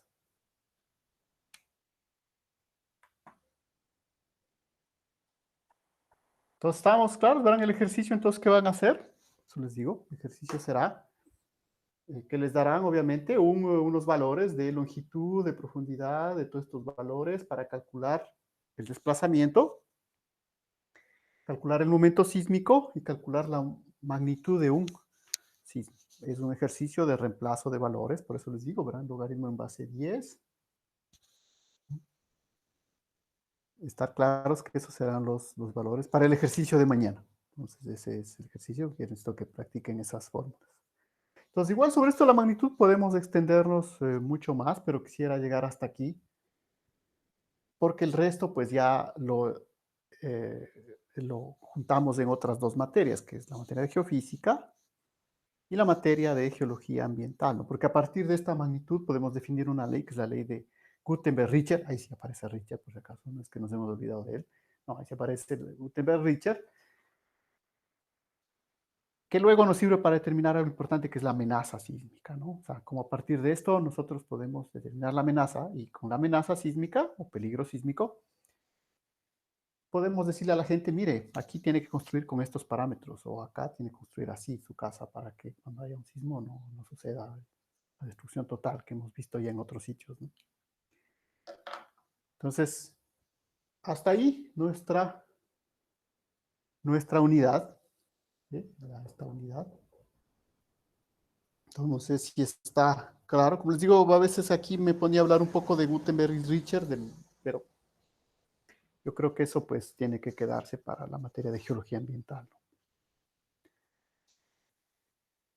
Que no sé si es que tal vez de los que están aquí la van a tomar. Bueno, si no, pues ahí nos veremos, porque esa está no, esa también está en sexto, ¿no? Entonces, bueno, veamos, no, ustedes tienen todavía tiempo, ¿no? Verán que ustedes van bien en sus materias, ¿no?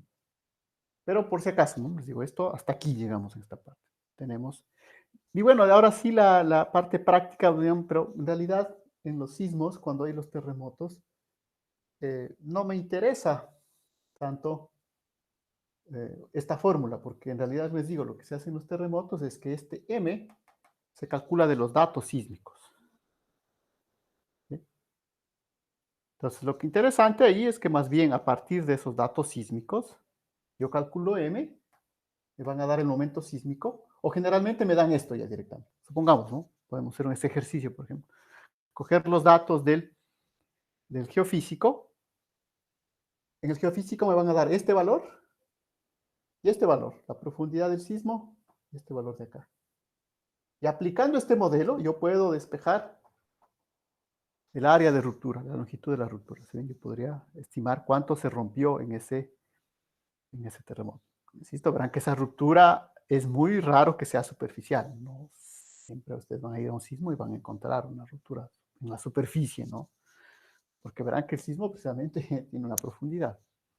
Y además depende del tipo de falla, ¿no? Si es un tipo de falla strike slip, la ruptura se podrá ver en la superficie, si es una falla inversa, si es normal.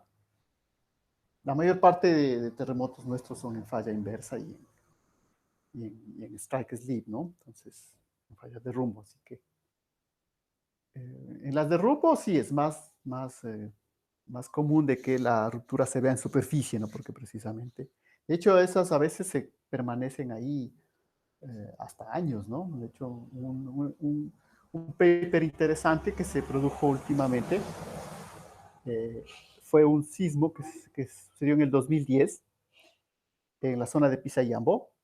Eh, bueno, ellos, los investigadores fueron del 2010, verán, fueron al 2014, 15 me parece. No, 2016, eran 6 años después y todavía se podía ver la ruptura, ¿no? Pero porque les digo, es un sismo de tipo strike slip. Los otros, pues no necesariamente, ¿no? Eh,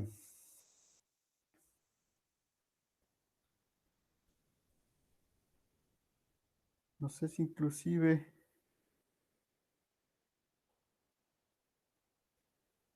no quería ver si tenía esas imágenes por aquí, ¿no? De ese sismo que les estoy hablando, porque no, igual no podemos ponernos a buscar necesariamente.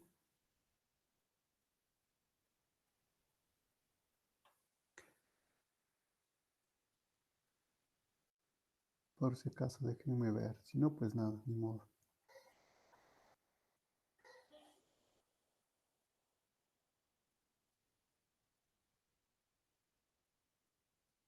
Porque sí sería interesante al menos mostrarles cómo se ve una ruptura en superficie, ¿no? Para tener una idea de cuánto estamos hablando, ¿no?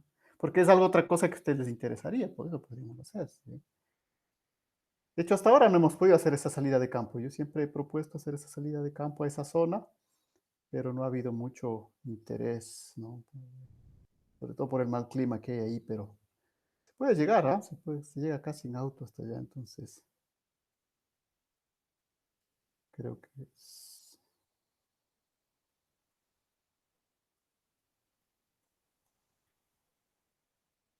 como siempre, si ven, dentro de la propia computadora siempre es más fácil. Increíblemente, la inteligencia artificial del Google es mucho más fácil.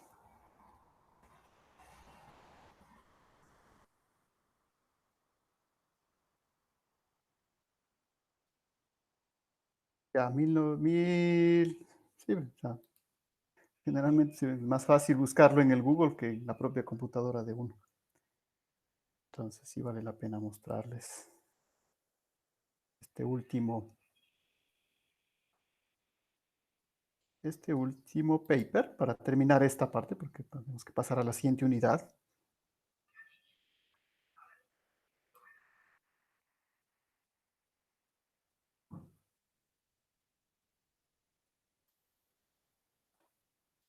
Bien, entonces creo que estamos viendo este paper, ¿no, Bra? Evidencia de una ruptura asociada a un sismo de 5.1. Ahora, verán, aquí también es importante, ¿no? Le ponen este MW. Es otra manera de decir que es magnitud de momento. por si acaso. Entonces, ahí tendrán cuidado. Siempre es importante leer y ver a qué se refiere cuando ponen el MW, pero tenga por seguro que se trata de momento sísmico, ¿no? Por si acaso, porque ustedes van a ver muchos papers que les dice la magnitud y acá abajo una letrita. Esto depende de la magnitud que hayan calculado. Generalmente, actualmente se calcula todo de magnitud de momento sísmico. En este caso, pues lo han especificado así, ¿no? Igual verán utilizando una letra mayúscula. Pero lo que sí les insisto es que no hay grados. Eso sí ven que no dice 5.0 grados, no. En magnitud 5.0, punto. Bueno, aquí hay algunas personas del geofísico, ¿no? Bueno, aquí vamos a ver. Aquí está la zona. Vamos a ver. ¿Sí? La zona en strike slip de la falla de Pucará, ¿verdad? Que ya aquí ya la están nombrando directamente. Sí, esta falla se llama la falla de Pucará. Aquí está la laguna de Pisayambo. Como les digo, hasta acá se puede llegar en auto. Yo siempre he propuesto que sería interesante hacer esa salida de campo porque todavía se puede ver esto ahí. Aquí hay una represa, pequeña represa eléctrica y todo. No sé, siempre va a ser una zona interesante de visitar, pero esperamos que en el futuro la podamos ir a visitar. Aquí recordar que hubo un terremoto muy importante en 1949, ¿no? Que le han ubicado acá, ¿no? Aquí le ponen, ¿sí? 1968.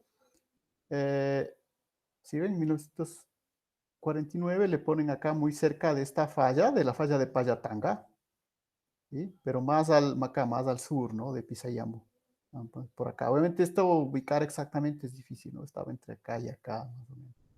Pero correspondía a toda esta actividad, que es la falla CCPP, ¿sí? Que es la falla, perdón, Cosanga, Chingual, Cosanga, Payatanga, Puna. Es el sistema mayor de Extral. ¿Sí? Acá, aquí ven estos valores, 56 milímetros por año, 9.5 milímetros por año. Norandinan Sliver, ¿sí? ¿Sí? Sliver, perdón, Sliver no es Sliver, es Sliver, no, el Sliver norandino. ¿No? Si ven este tipo de representaciones, ustedes pueden ver que eh,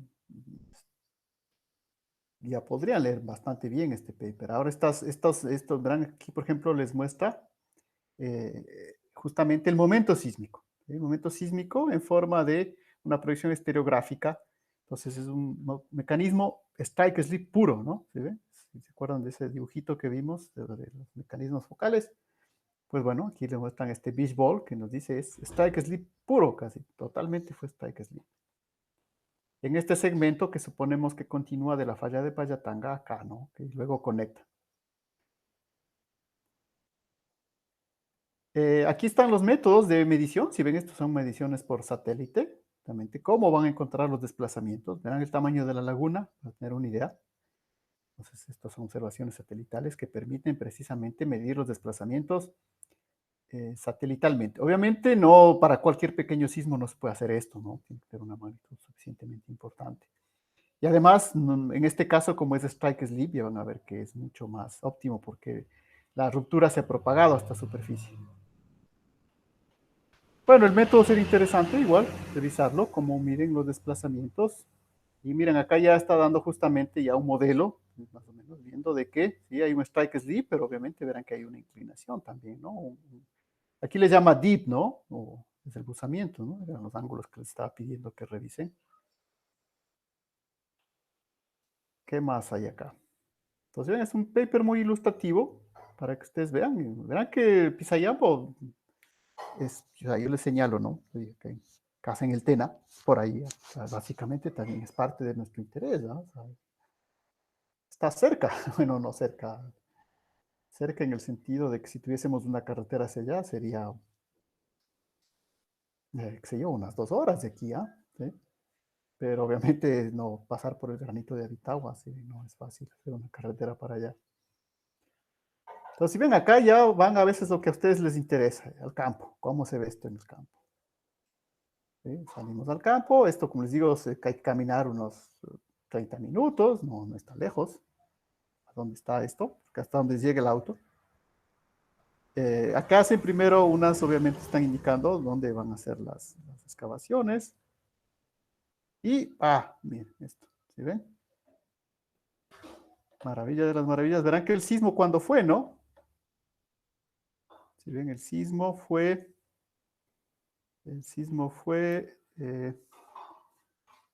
mira, 2010, marzo de 2010 se produjo un sismo ahí, ¿ya? Verán que ellos van a hacer esto el 2000, si no me equivoco, fue el 2016, era 6 años después, ¿no? ¿Verdad? Estas fotos son 6 años después. Aquí verán que el 2010 lo que dice corresponde al sismo del 2010. ¿Lo sí ven? ¿Cómo se visualiza un sismo en superficie? Bueno, ahí está.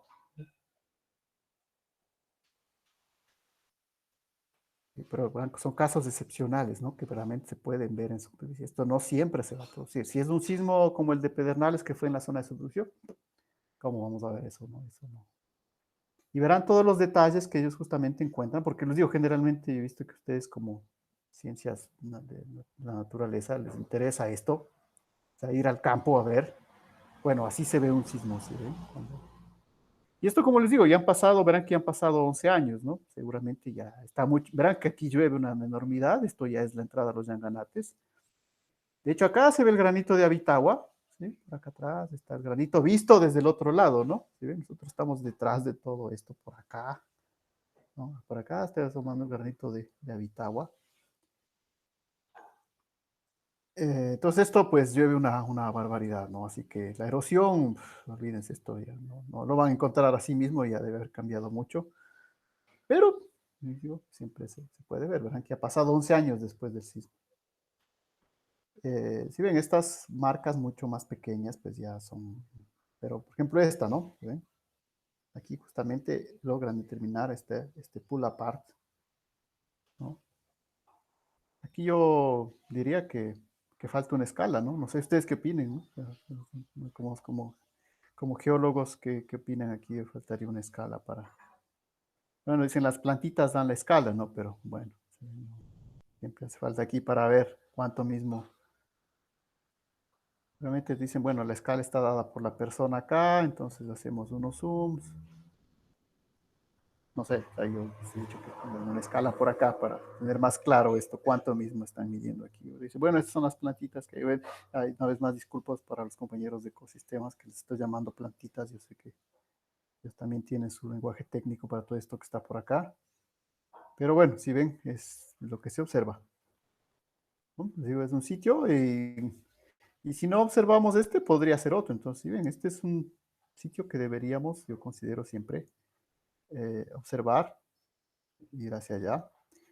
Porque el que ya hemos ido es el de Payatanga, ¿sí? Ahí todavía igual se ve eso. Tampoco hay que caminar mucho, pero yo creo que este es suficientemente cercano, ¿no? O sea, está en la provincia de Tungurahua. Entonces,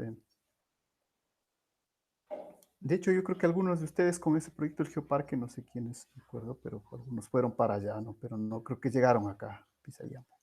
Entonces, una zona interesante, ¿por qué? Porque ustedes ven ahí lo que sucede en Pisayambo, es que la falla CCPP, la mega falla CCPP, si ven, aquí hace una primera y aquí hace como un cambio, si ven, sí, acá ya va rectito, que sería lo de Cosanga Chingual, y aquí hay como una especie de codo de torcedura, ¿no? Entonces, justamente acá en esta parte, en esta primera torcedura, está la mayor actividad de la falla de Payatanga, se han producido los terremotos más grandes. Por acá va, y acá otra, sí, entonces justamente en estos codos es donde obviamente, se genera la mayor cantidad de tensión, ¿no? Entonces, hay otras investigaciones, compañeros de mi laboratorio donde hice mi doctorado que han investigado mucho más profundamente esto, pero bueno, no tenemos tiempo para revisarlo ahorita, ¿no? Entonces les dejo esto, ¿no? Por si acaso, verán, sería interesante. Como les digo, ¿no? Es algo que está ahí al alcance de la mano en relación que podemos visitar esa zona, porque hay mucha actividad sísmica y siempre va a haber, o sea, va a haber, bueno, siempre. En el tiempo geológico siempre habrá. Eso, entonces, hasta ahí nuestra unidad, ¿no? Tenemos que pasar a la siguiente. Por favor, revisarán las fórmulas, ¿no? Verán que siempre tenemos también el apoyo del libro por si acaso hay alguna duda, no se ve bien, a veces algún valor. Porque si no, pues tenemos que pasar a nuestra última unidad.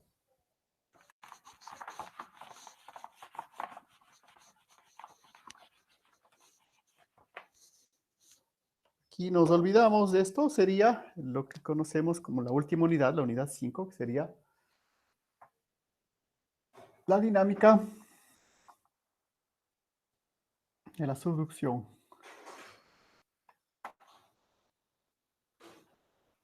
Aquí, por si acaso, damos un salto en nuestro libro, les digo, para ver dónde nos ubicamos.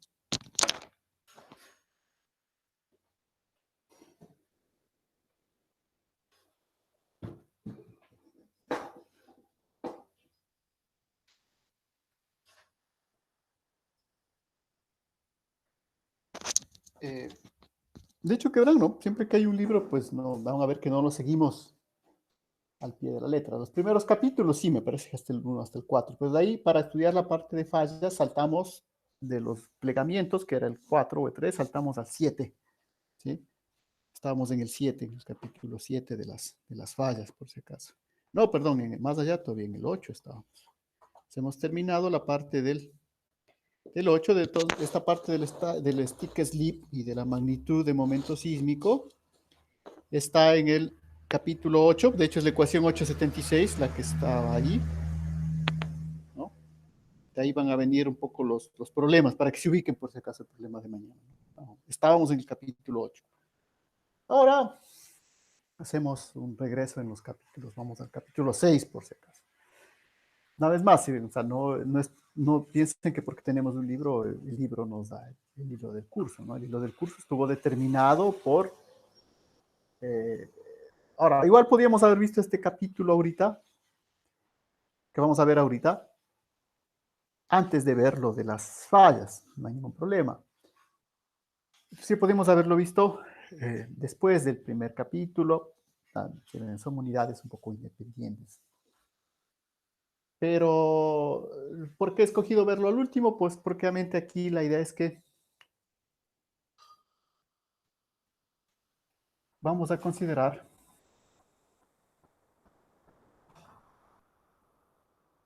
a la astenosfera.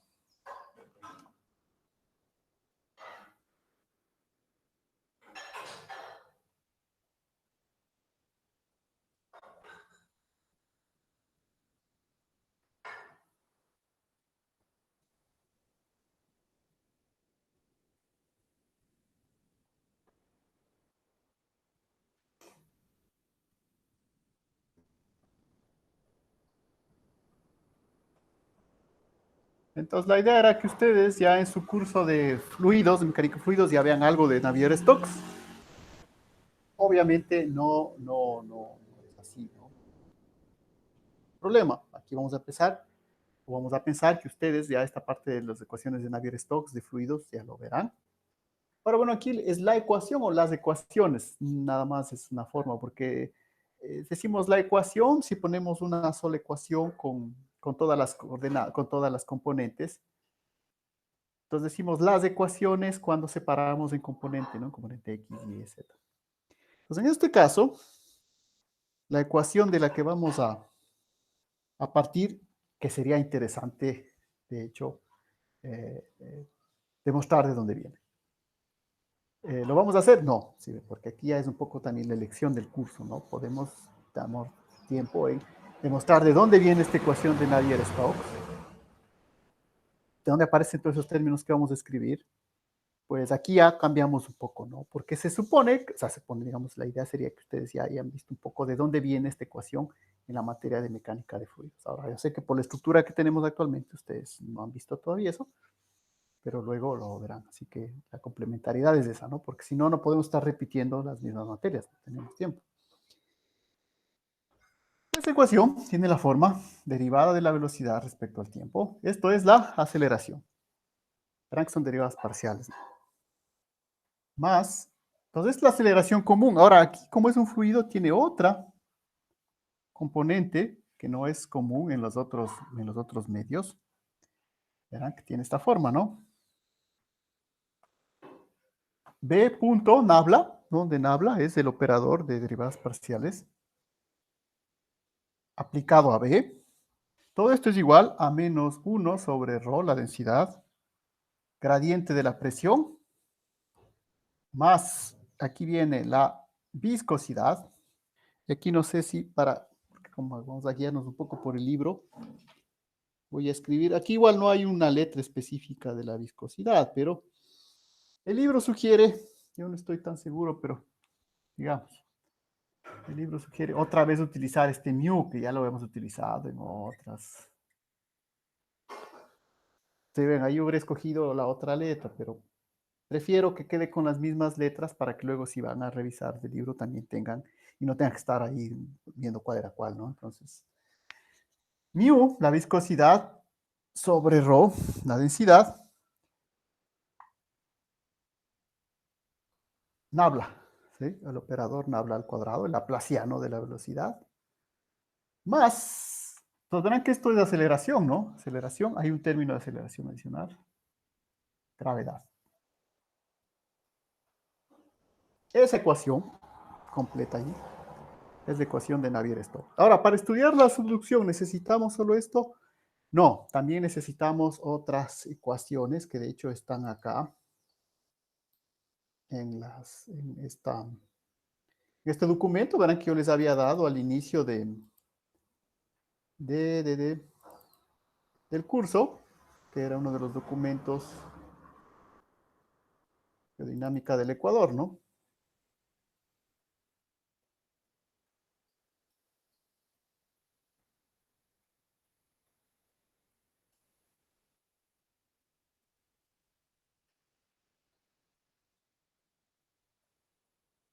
Entonces,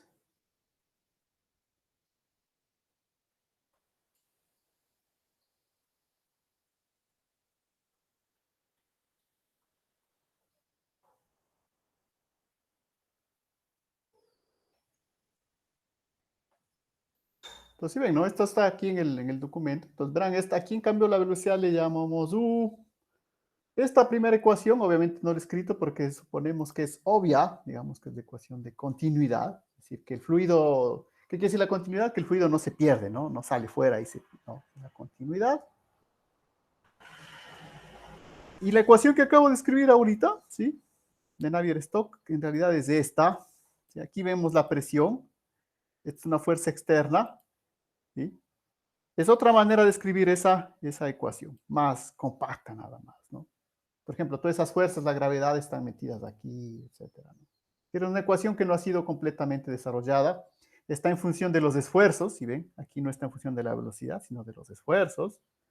Entonces, por eso el trabajo es esta ecuación, escribirla como velocidad, que es lo que está ahí en la ecuación de Navier-Stokes.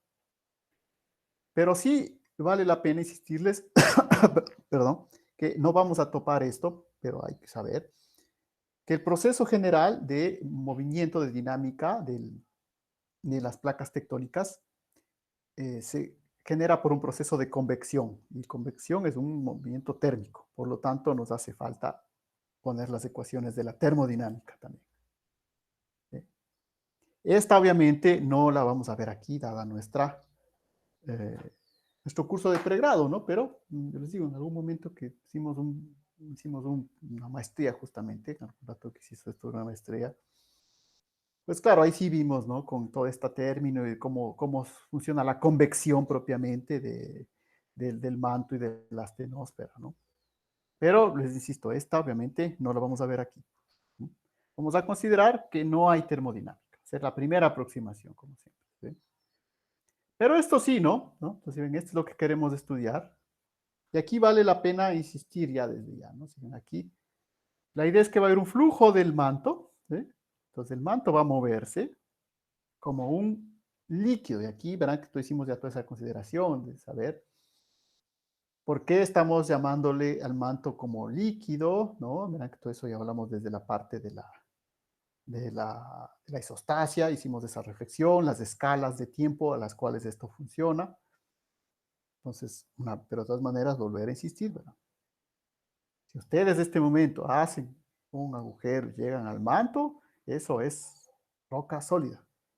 Esto de considerarlo como un líquido es a través de una escala de tiempo 100. Entonces, ¿qué sucede? Vamos a ver, pensar que viene la placa de Nazca y genera un slab, ¿no? Es lo que se conoce como el slab, la losa que baja. Lo que sí tenemos que tener claro es el motor, de dónde viene esto. ¿Qué es lo? Porque a veces pensamos que es que la placa se cae y por lo tanto eso arrastra. No, en realidad no es así. En realidad es que es el movimiento de convección del manto que genera el movimiento de la placa. Nos verán, eso al menos si queremos que esté claro, porque como les digo, no podemos ponernos ahorita a ver todas las ecuaciones, vamos a ver una primera simplificación. De hecho, les digo, la termodinámica nos olvidamos completamente, pero lo que sí tiene que quedar clarísimo de esta última unidad es que es el manto en sí que arrastra a la placa, ¿no? Y por lo tanto, para compensar, ¿no? Si el manto está moviendo por acá, también por acá tiene que haber otro flujo. ¿Sí ven? No es que por acá se mueve así y acá esto está en reposo, no, también acá hay un flujo en esta parte que se conoce como el, la cuña, ¿no? La cuña de manto se conoce aquí, esta parte, ¿no? Esto que se forma aquí entre la placa sudamericana y la placa de Nazca. Obviamente aquí hemos simplificado mucho, por ejemplo, no he puesto el bloque norandino, ¿sí? La astilla norandina, porque luego esta, pues bueno, viene a dar lo que se conoce como la subducción oblicua, bueno, eso estaba por acá arriba en cambio, ¿no? Con la astilla norandina, tiene la subducción oblicua y esto sale para el noreste, ¿no? Pero bueno, eso no nos interesa. Aquí vamos a considerar el caso más simple. Placa de Nazca, subducción, placa sudamericana, entonces entender que hay estos flujos del manto. Y esas ecuaciones, obviamente son ecuaciones de los fluidos de Navier-Stokes y las vamos a necesitar, ¿no? Entonces empezamos poniéndolas por ahí.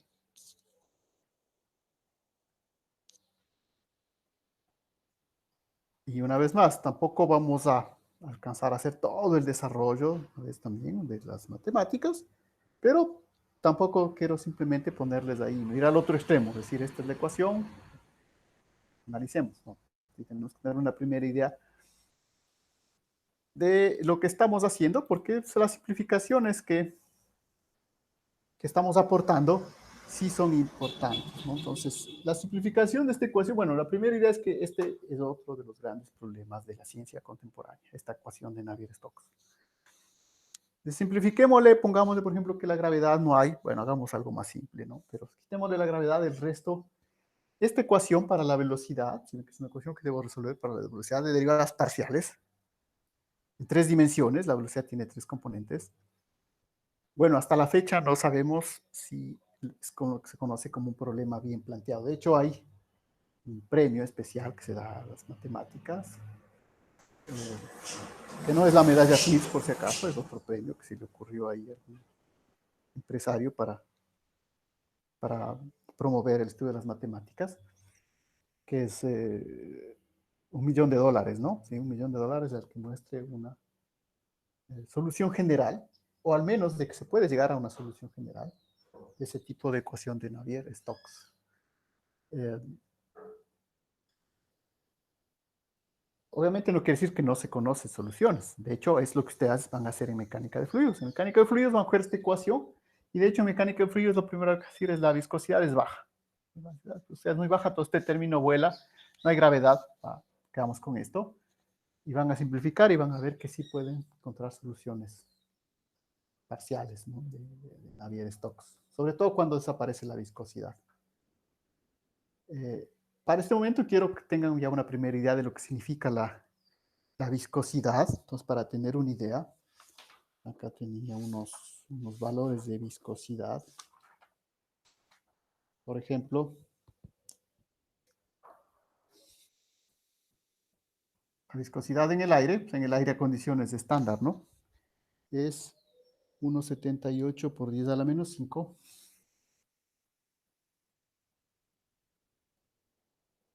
Por si acaso verán las unidades de esto, ¿no? Es pascales por segundo, las unidades de la viscosidad.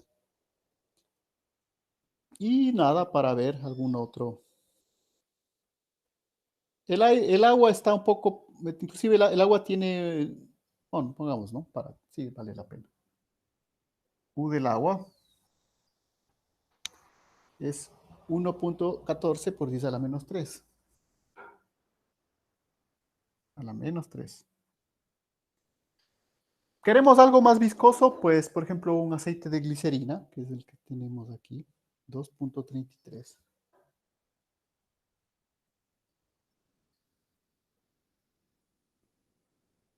No,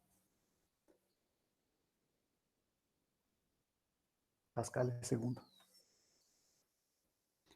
Pero esos no son los materiales que van a simular el flujo este de la astenosfera, ¿no? Para tener una idea, obviamente, de cuánto vale eso, ¿sí? Y para que vean cuánto puede cambiar,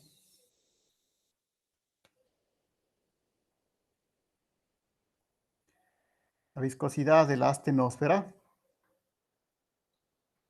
van a ver el cambio de magnitud aquí. 4, 19, entonces verán, ¿no? Entre el aire, que era 10 a la menos 5, y la astenosfera, que es 10 a la 19 pascales segundo. A esto lo que implica es que lo vamos a simular como un fluido altamente viscoso, ¿no? Y eso en realidad, pues lo que nos permite es hacer simplificaciones. ¿Sí ven? Esta ecuación no tengo que resolverla totalmente. Yo puedo simplificar. ¿Por qué? Porque verán que este valor de aquí es enorme, ¿no? ¿Sí? Es a la 19. Pero obviamente también está dividido para una densidad que es importante. No sé si tengo la densidad. No, bueno, creo que... Aunque ya lo sabemos, ¿no? Verán las densidades, ya sabemos en kilogramos por metro cúbico, ¿no? 2800 kilogramos por metro cúbico. De todas maneras, lo que me indica es que este valor de aquí, estos valores de acá, ¿sí? Van a ser mucho mayores que los valores que están acá. Esta aceleración, por ejemplo. Esta es la aceleración común y corriente. Esta es otra aceleración que también se produce, aunque hay otros componentes de aceleración. No es como la aceleración solamente de una partícula, es esto. Pero el fluido es un conjunto de partículas, bueno, ahí está otro componente de la aceleración. Entonces, estas componentes, que son las componentes inerciales, yo las puedo hacer que sean muy pequeñas en relación a estas componentes de acá y hacerlas cero. Entonces es la simplificación fundamental para tratar la dinámica de la astenosfera, ¿no? Pero verán, ¿no? Es por esto, ¿no? Porque este valor mu de acá es a la 19. ¿Estamos claros? ¿No? Entonces la primera simplificación que vamos a aportar a nuestro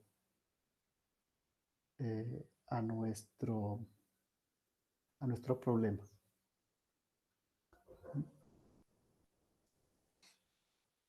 De todas maneras, y como les digo, yo sé que la viscosidad puede ser una magnitud nueva, pero de todas maneras les indico que microscópicamente la viscosidad está también relacionada con el rozamiento. ¿Sí? Simplemente indica cómo las partículas internas del fluido rozan entre sí y dificultan el movimiento. Por eso algo como la glicerina, si todo el mundo ha visto el aceite de glicerina por la casa, es algo mucho más viscoso que el aire, ¿no es cierto? Entonces, algo que es más difícil de que entren en movimiento. Entonces, por eso es que, como esto les digo, esto es 10 a la 19, estamos igual modelando nuestro movimiento de esas rocas como algo muy, muy, muy viscoso, ¿no?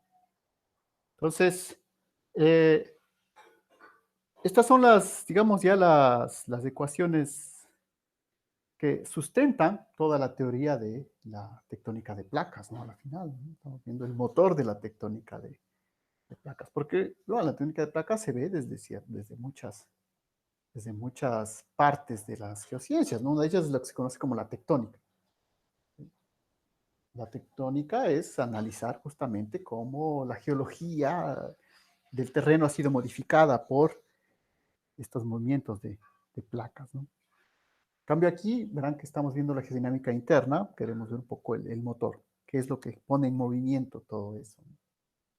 Pero, una vez más, recuerden que era este motor el que Wegener no logró explicar correctamente al inicio, no conocía todo, todos los detalles. Y esto igual, ¿no? Vieron muchos científicos. De hecho, hay unos tres, ¿se acuerdan cuando hablamos del ciclo de la... eh, ¿cómo era este? El ciclo de...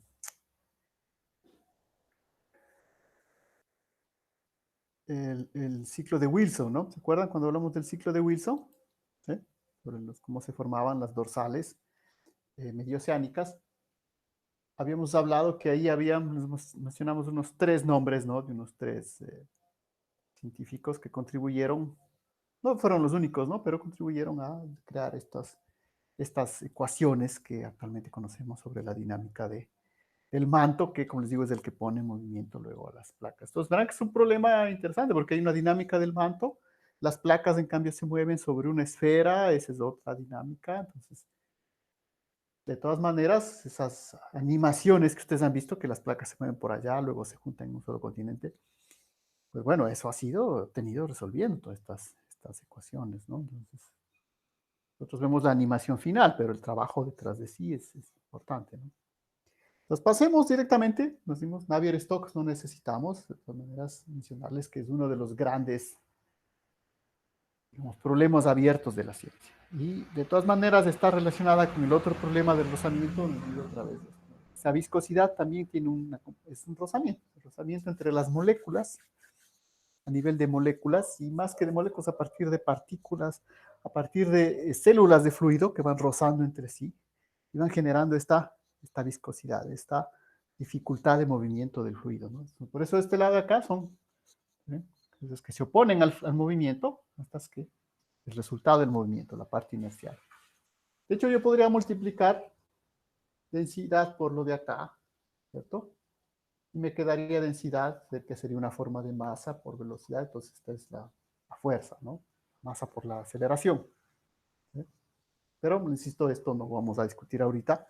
Sería interesante una vez más deducir esta ecuación de Navier-Stokes, de dónde viene, tal como iniciamos un poco la deducción de las ecuaciones de elasticidad, entender esos diversos términos, pero eso, como les digo, eh, hay que medirnos también, porque si no hacemos toda la parte deductiva, no alcanzamos a ver algunas de las aplicaciones.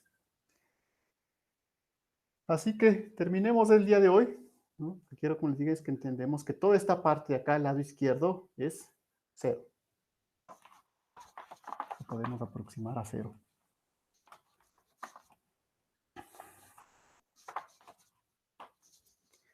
Otras palabras, aproximamos los términos inerciales, ¿no? Que son los del lado izquierdo. Inerciales a cero. Y la ecuación, obviamente, digamos, se simplifica.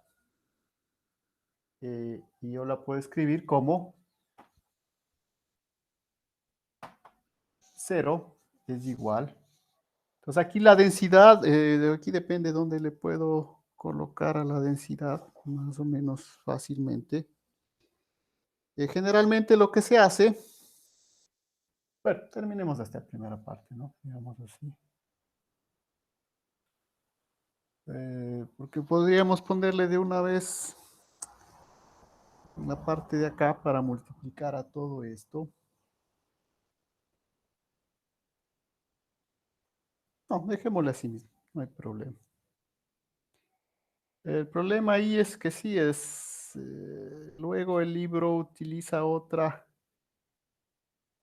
densidad. Bueno, otra letra en lugar de la mu ahí. Déjenme ver si es que de una vez le ponemos la viscosidad cinemática que se llama. Mu sobre rho. Sí, bueno, sigamos un poco igual con la idea del libro, ¿no? Bueno, pero hagamos un paso más, entonces, menos 1 sobre rho.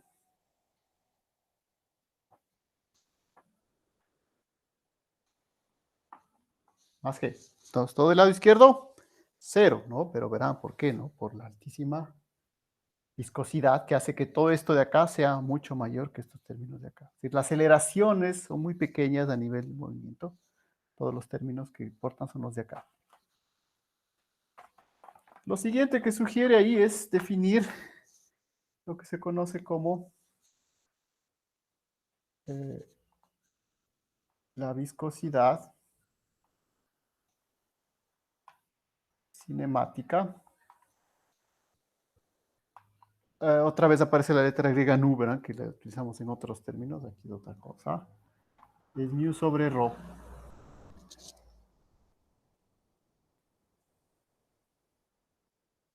¿De acuerdo? Entonces me quedaría 0 igual, para escribirlo así, ¿no?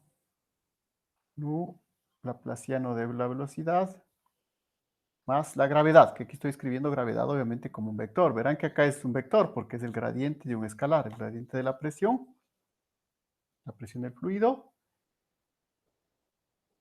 Obviamente va a ser un escalar. Ahora, de todas maneras, ahí me parece que me falta un término, o me sobra un término, veamos exactamente. Eh,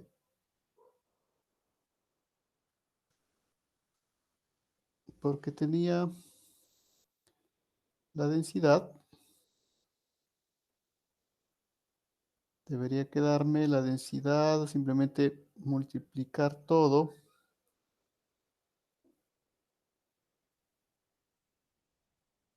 La idea es multiplicar todo por la densidad, ¿no? Que está acá abajo. Pues multiplicaría acá. Nada más que ahí, como les digo, sí, más bien vale revisar. Tenemos el tiempo suficiente, perdón, revisemos bien porque ahí tengo un error en mi ecuación, entonces mejor revisar ahora que escribir con un error y tratar de resolver después el error.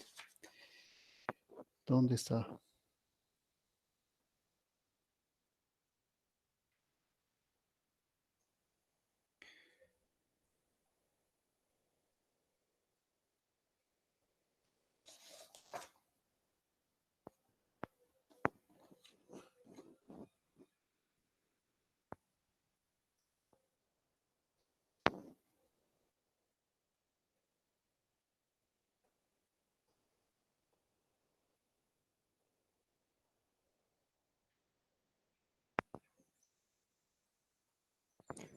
Sí, la idea es que más bien hay que dejarlo en función de ese mu, ¿sí? Más que del nu. Bueno, es que aquí ese es el problema, ¿no? Cuando se trabajamos en fluidos podemos trabajar con algunas unidades, la viscosidad cinemática. Por eso les decía, quería ver si es que conviene dejarlo en función de la viscosidad cinemática o de la viscosidad a secas, que es la que utilizamos. Entonces, si ven aquí, para facilitar la lectura, si ustedes van a leer, dejémosle tal como propone él. Yo hubiera dejado en función de la otra. Bueno, dejémosle nada más ahí mostrado que tenemos ese new por si acaso, viscosidad cinemática, eso no hay ningún problema. Pero no lo vamos a usar, vamos a quedarnos igual. Sí, ahí. Es una complicación adicional que no aporta nada. No, en realidad entonces simplemente más fácil multiplicamos todo por rho. ¿Sí? Multiplicamos todo por rho, acá se hace 0. Me queda menos gradiente de la presión más mu sobre así. ¿Sí? Entonces, no utilicemos la viscosidad cinemática. Sigamos el camino, el hilo que nos sugiere el condicional. Entonces, si no multipliqué, perdón, falta como multipliqué, entonces me falta multiplicar rho por g. ¿Listo? Eh, otra simplificación más. A dos dimensiones. ¿Sí? Vamos a pensar que les vuelvo a hacer el dibujito. ¿Sí? Solo vamos a tener esta dimensión horizontal y la vertical. No vamos a pensar que hay una dimensión, no hace falta la dimensión z, que en este caso sería la de acá. Recuerden que nosotros siempre estamos llamando a esta y a esta mi x. Bueno, podemos ponerle para acá positivo, ¿no? ¿Okay?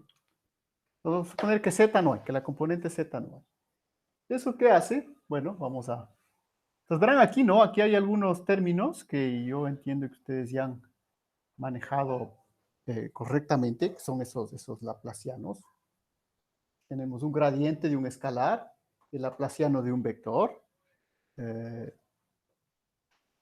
esos términos pues nos dan unas componentes, ¿no? ¿Sí? Por ejemplo, el gradiente de la, nada más por acordarme, ¿no? Gradiente de la presión. ¿A qué va a ser igual? Va a ser igual a la derivada parcial de la presión respecto a x en y, más la derivada parcial de la presión respecto a x en j. Y el tercer término, obviamente, digo que es cero, ¿no? Porque estoy considerando que en esta dirección z no hay, ¿no? El laplaciano, en cambio, si se acuerdan, el laplaciano estaba definido por las segundas derivadas, en cambio, eh,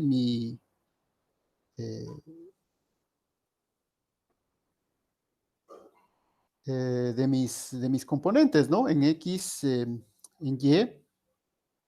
Entonces, yo tengo ahí algunas componentes, por ejemplo, vamos a escribir una, el laplaciano de esta velocidad v, ¿sí? La velocidad v a su vez la voy a descomponer, a escribirla como dos componentes escalares. Igual ahí puedo utilizar algunas letras, ¿no? Tenemos solo dos dimensiones de la velocidad. Ahora, ¿cuál le llamo? Aquí igual, sugerencia, dice, le vamos a llamar a esta velocidad v, le vamos a descomponer en una componente u, verán aquí, nos confundirán con el mu, que es la componente x, más una componente b en j. Puedo haber escogido al revés, ¿no? V, j, nada más que así le llaman, ¿no? Entonces, el laplaciano de mi componente u, ¿a qué va a ser igual? Pues va a ser igual a la derivada parcial de u, segunda derivada parcial de u respecto a x, más la segunda derivada parcial de u respecto a y. Si estoy descomponiendo en mis tres componentes, ¿no? Entonces sería el laplaciano de u. El laplaciano de b, a su vez, va a ser igual a la segunda derivada de b respecto a x segunda, más la segunda derivada de b respecto a y segunda. Entonces, esas serían las componentes del laplaciano. Y la componente que me falta es este vector, ρg, como vector. ¿Qué componente tiene esto? Pues esto tiene nada más una componente ρg en j, ¿no? Porque la gravedad entendemos que solo actúa en dirección vertical. Entonces esto va a aparecer solamente en la componente j de acá. ¿Para qué hacemos todo esto? Para obviamente esta ecuación, escribirla o separarla en sus componentes y jk. La k obviamente no hay, estamos viendo que no interviene. Esa es una simplificación adicional que obviamente ya cuando se estudian las verdaderas ecuaciones de la solución vemos que no es suficiente. Hay que considerar la tercera dimensión, ¿no? Eso es algo nuevo, ¿sí? Todavía se investiga y los nuevos modelos, pero esto es en dos dimensiones, estamos viendo que vemos solo así, ¿no? Acá esto por acá, solo necesitamos las dos dimensiones. Voy a reemplazar, para terminar ya la clase, llegar hasta ahí, voy a reemplazar todas estas ecuaciones en esta ecuación, o voy a separar esto en sus componentes. Entonces, la componente en x, ¿no? En la dirección x, me quedaría, entonces, aquí puedo poner para el uno o el otro lado. Escribo entonces mu, el laplaciano de la componente x es esta de acá, entonces me queda mu por la derivada segunda de u respecto a x segunda más la derivada segunda de u respecto a y segunda. El término de aquí, menos la componente x del gradiente, la componente x del gradiente es la derivada parcial de la presión respecto a x. ¿Y ρg interviene? No, porque ρg solo interviene en j, solo es vertical. Por lo tanto, todo esto igual a 0. ¿Sí? Entonces, separado, verán por favor ahí entre el mu, que es la viscosidad. Yo por eso le había escrito nu aquí, pero bueno, no vamos a cambiar de letra porque si no va a ser más complicado. Entonces, ven, ¿no? Es mu por este laplaciano de la componente en x menos la componente del gradiente, que es de x, igual a 0 porque esto es 0 en x. Y lo mismo, para ahí sí terminar, lo mismo de esta ecuación. Ya me queda más que borrar. Ahora para la componente en y. Para la componente en y, entonces me quedará, no le quiero borrar esto, me quedará entonces mu. La componente del laplaciano para la vertical más segunda derivada de b respecto a y segunda, más aquí este término, perdón, menos la derivada de p respecto a y. Y ahora sí tengo que ponerle este, ¿no? Más ρ, ¿qué? Igual a 0. Y ya tengo ahí mis dos ecuaciones. Entonces, todas mis ecuaciones de Navier-Stokes hasta ahora las he simplificado a estas dos de acá. Entonces, esto es lo que tengo que resolver para resolver el problema de la subducción de la placa de Nazca. Obviamente en la siguiente clase vamos a dar algunos pasos de la solución, no vamos a ver toda la solución porque igual es bastante extenso, de todas maneras sí, vamos a seguir esos pasos, pero la idea es que aquí hemos partido de la ecuación de Navier-Stokes, hemos simplificado por componentes, además de eso obviamente hemos simplificado con el hecho de que estamos con un fluido de muy alta viscosidad. Y ahora hemos llegado a estas dos ecuaciones que tenemos que resolver. Les insisto, yo había tratado de escribir otra letra en lugar de esta para que no se confunda con la U, pero bueno. Entonces el mu, ¿no? Verán, el mu, este es U, la componente de la velocidad en X, este es B, la componente de la velocidad en Y. La presión obviamente es un escalar, no tiene componentes, esta aquí solo tiene componentes en. Entonces la siguiente clase partiremos de esto y seguiremos con el proceso de solución y la aplicación obviamente a nuestra subducción, ¿no? Y a partir de la subducción ver una característica importantísima que es el ángulo de la subducción que gobierna algunos procesos. Entonces, eso no se olviden obviamente ya del deber para mañana y de todas maneras les recuerdo que también les pondré de una vez ya el paper en el examen, para el examen final. No sé, para que si le den una primera ojeada, ¿no? Como les digo, no es que les voy a pedir que resuman el paper, ni que entiendan todo el paper, aunque yo creo que pueden hacerlo. Ustedes dirán las ecuaciones que están ahí. Insisto, está en español, es un paper específico en español para ayudar también este proceso. Pero les repito que la idea de eso es que ustedes utilicen las fórmulas que están ahí, nada más que reemplazando los valores con valores sobre todo de densidad, ya van a ver, de magmas, y de viscosidad también me parece, vamos a ver, tomados de estudios de otros papers, ¿no? Para ver ese reemplazo. Entonces eso, ¿no? Verán nuestras últimas clases, como decíamos ayer, siempre en este proceso, a medida que avanzamos, se va haciendo más cansado, ¿no? Porque como todo, ya son las primeras 1 o 2 semanas, pues sí estamos todavía con ánimo, pero luego bueno, ya viene el cansancio acumulado, lo cual es normal. Entonces eso para que nos preparemos para lo que falta, ¿no? Listo, entonces quedamos hasta ahí, si no hay ninguna duda. No, profe, gracias. Listo, entonces, hasta luego. Gracias, Hasta profe. luego. Hasta luego.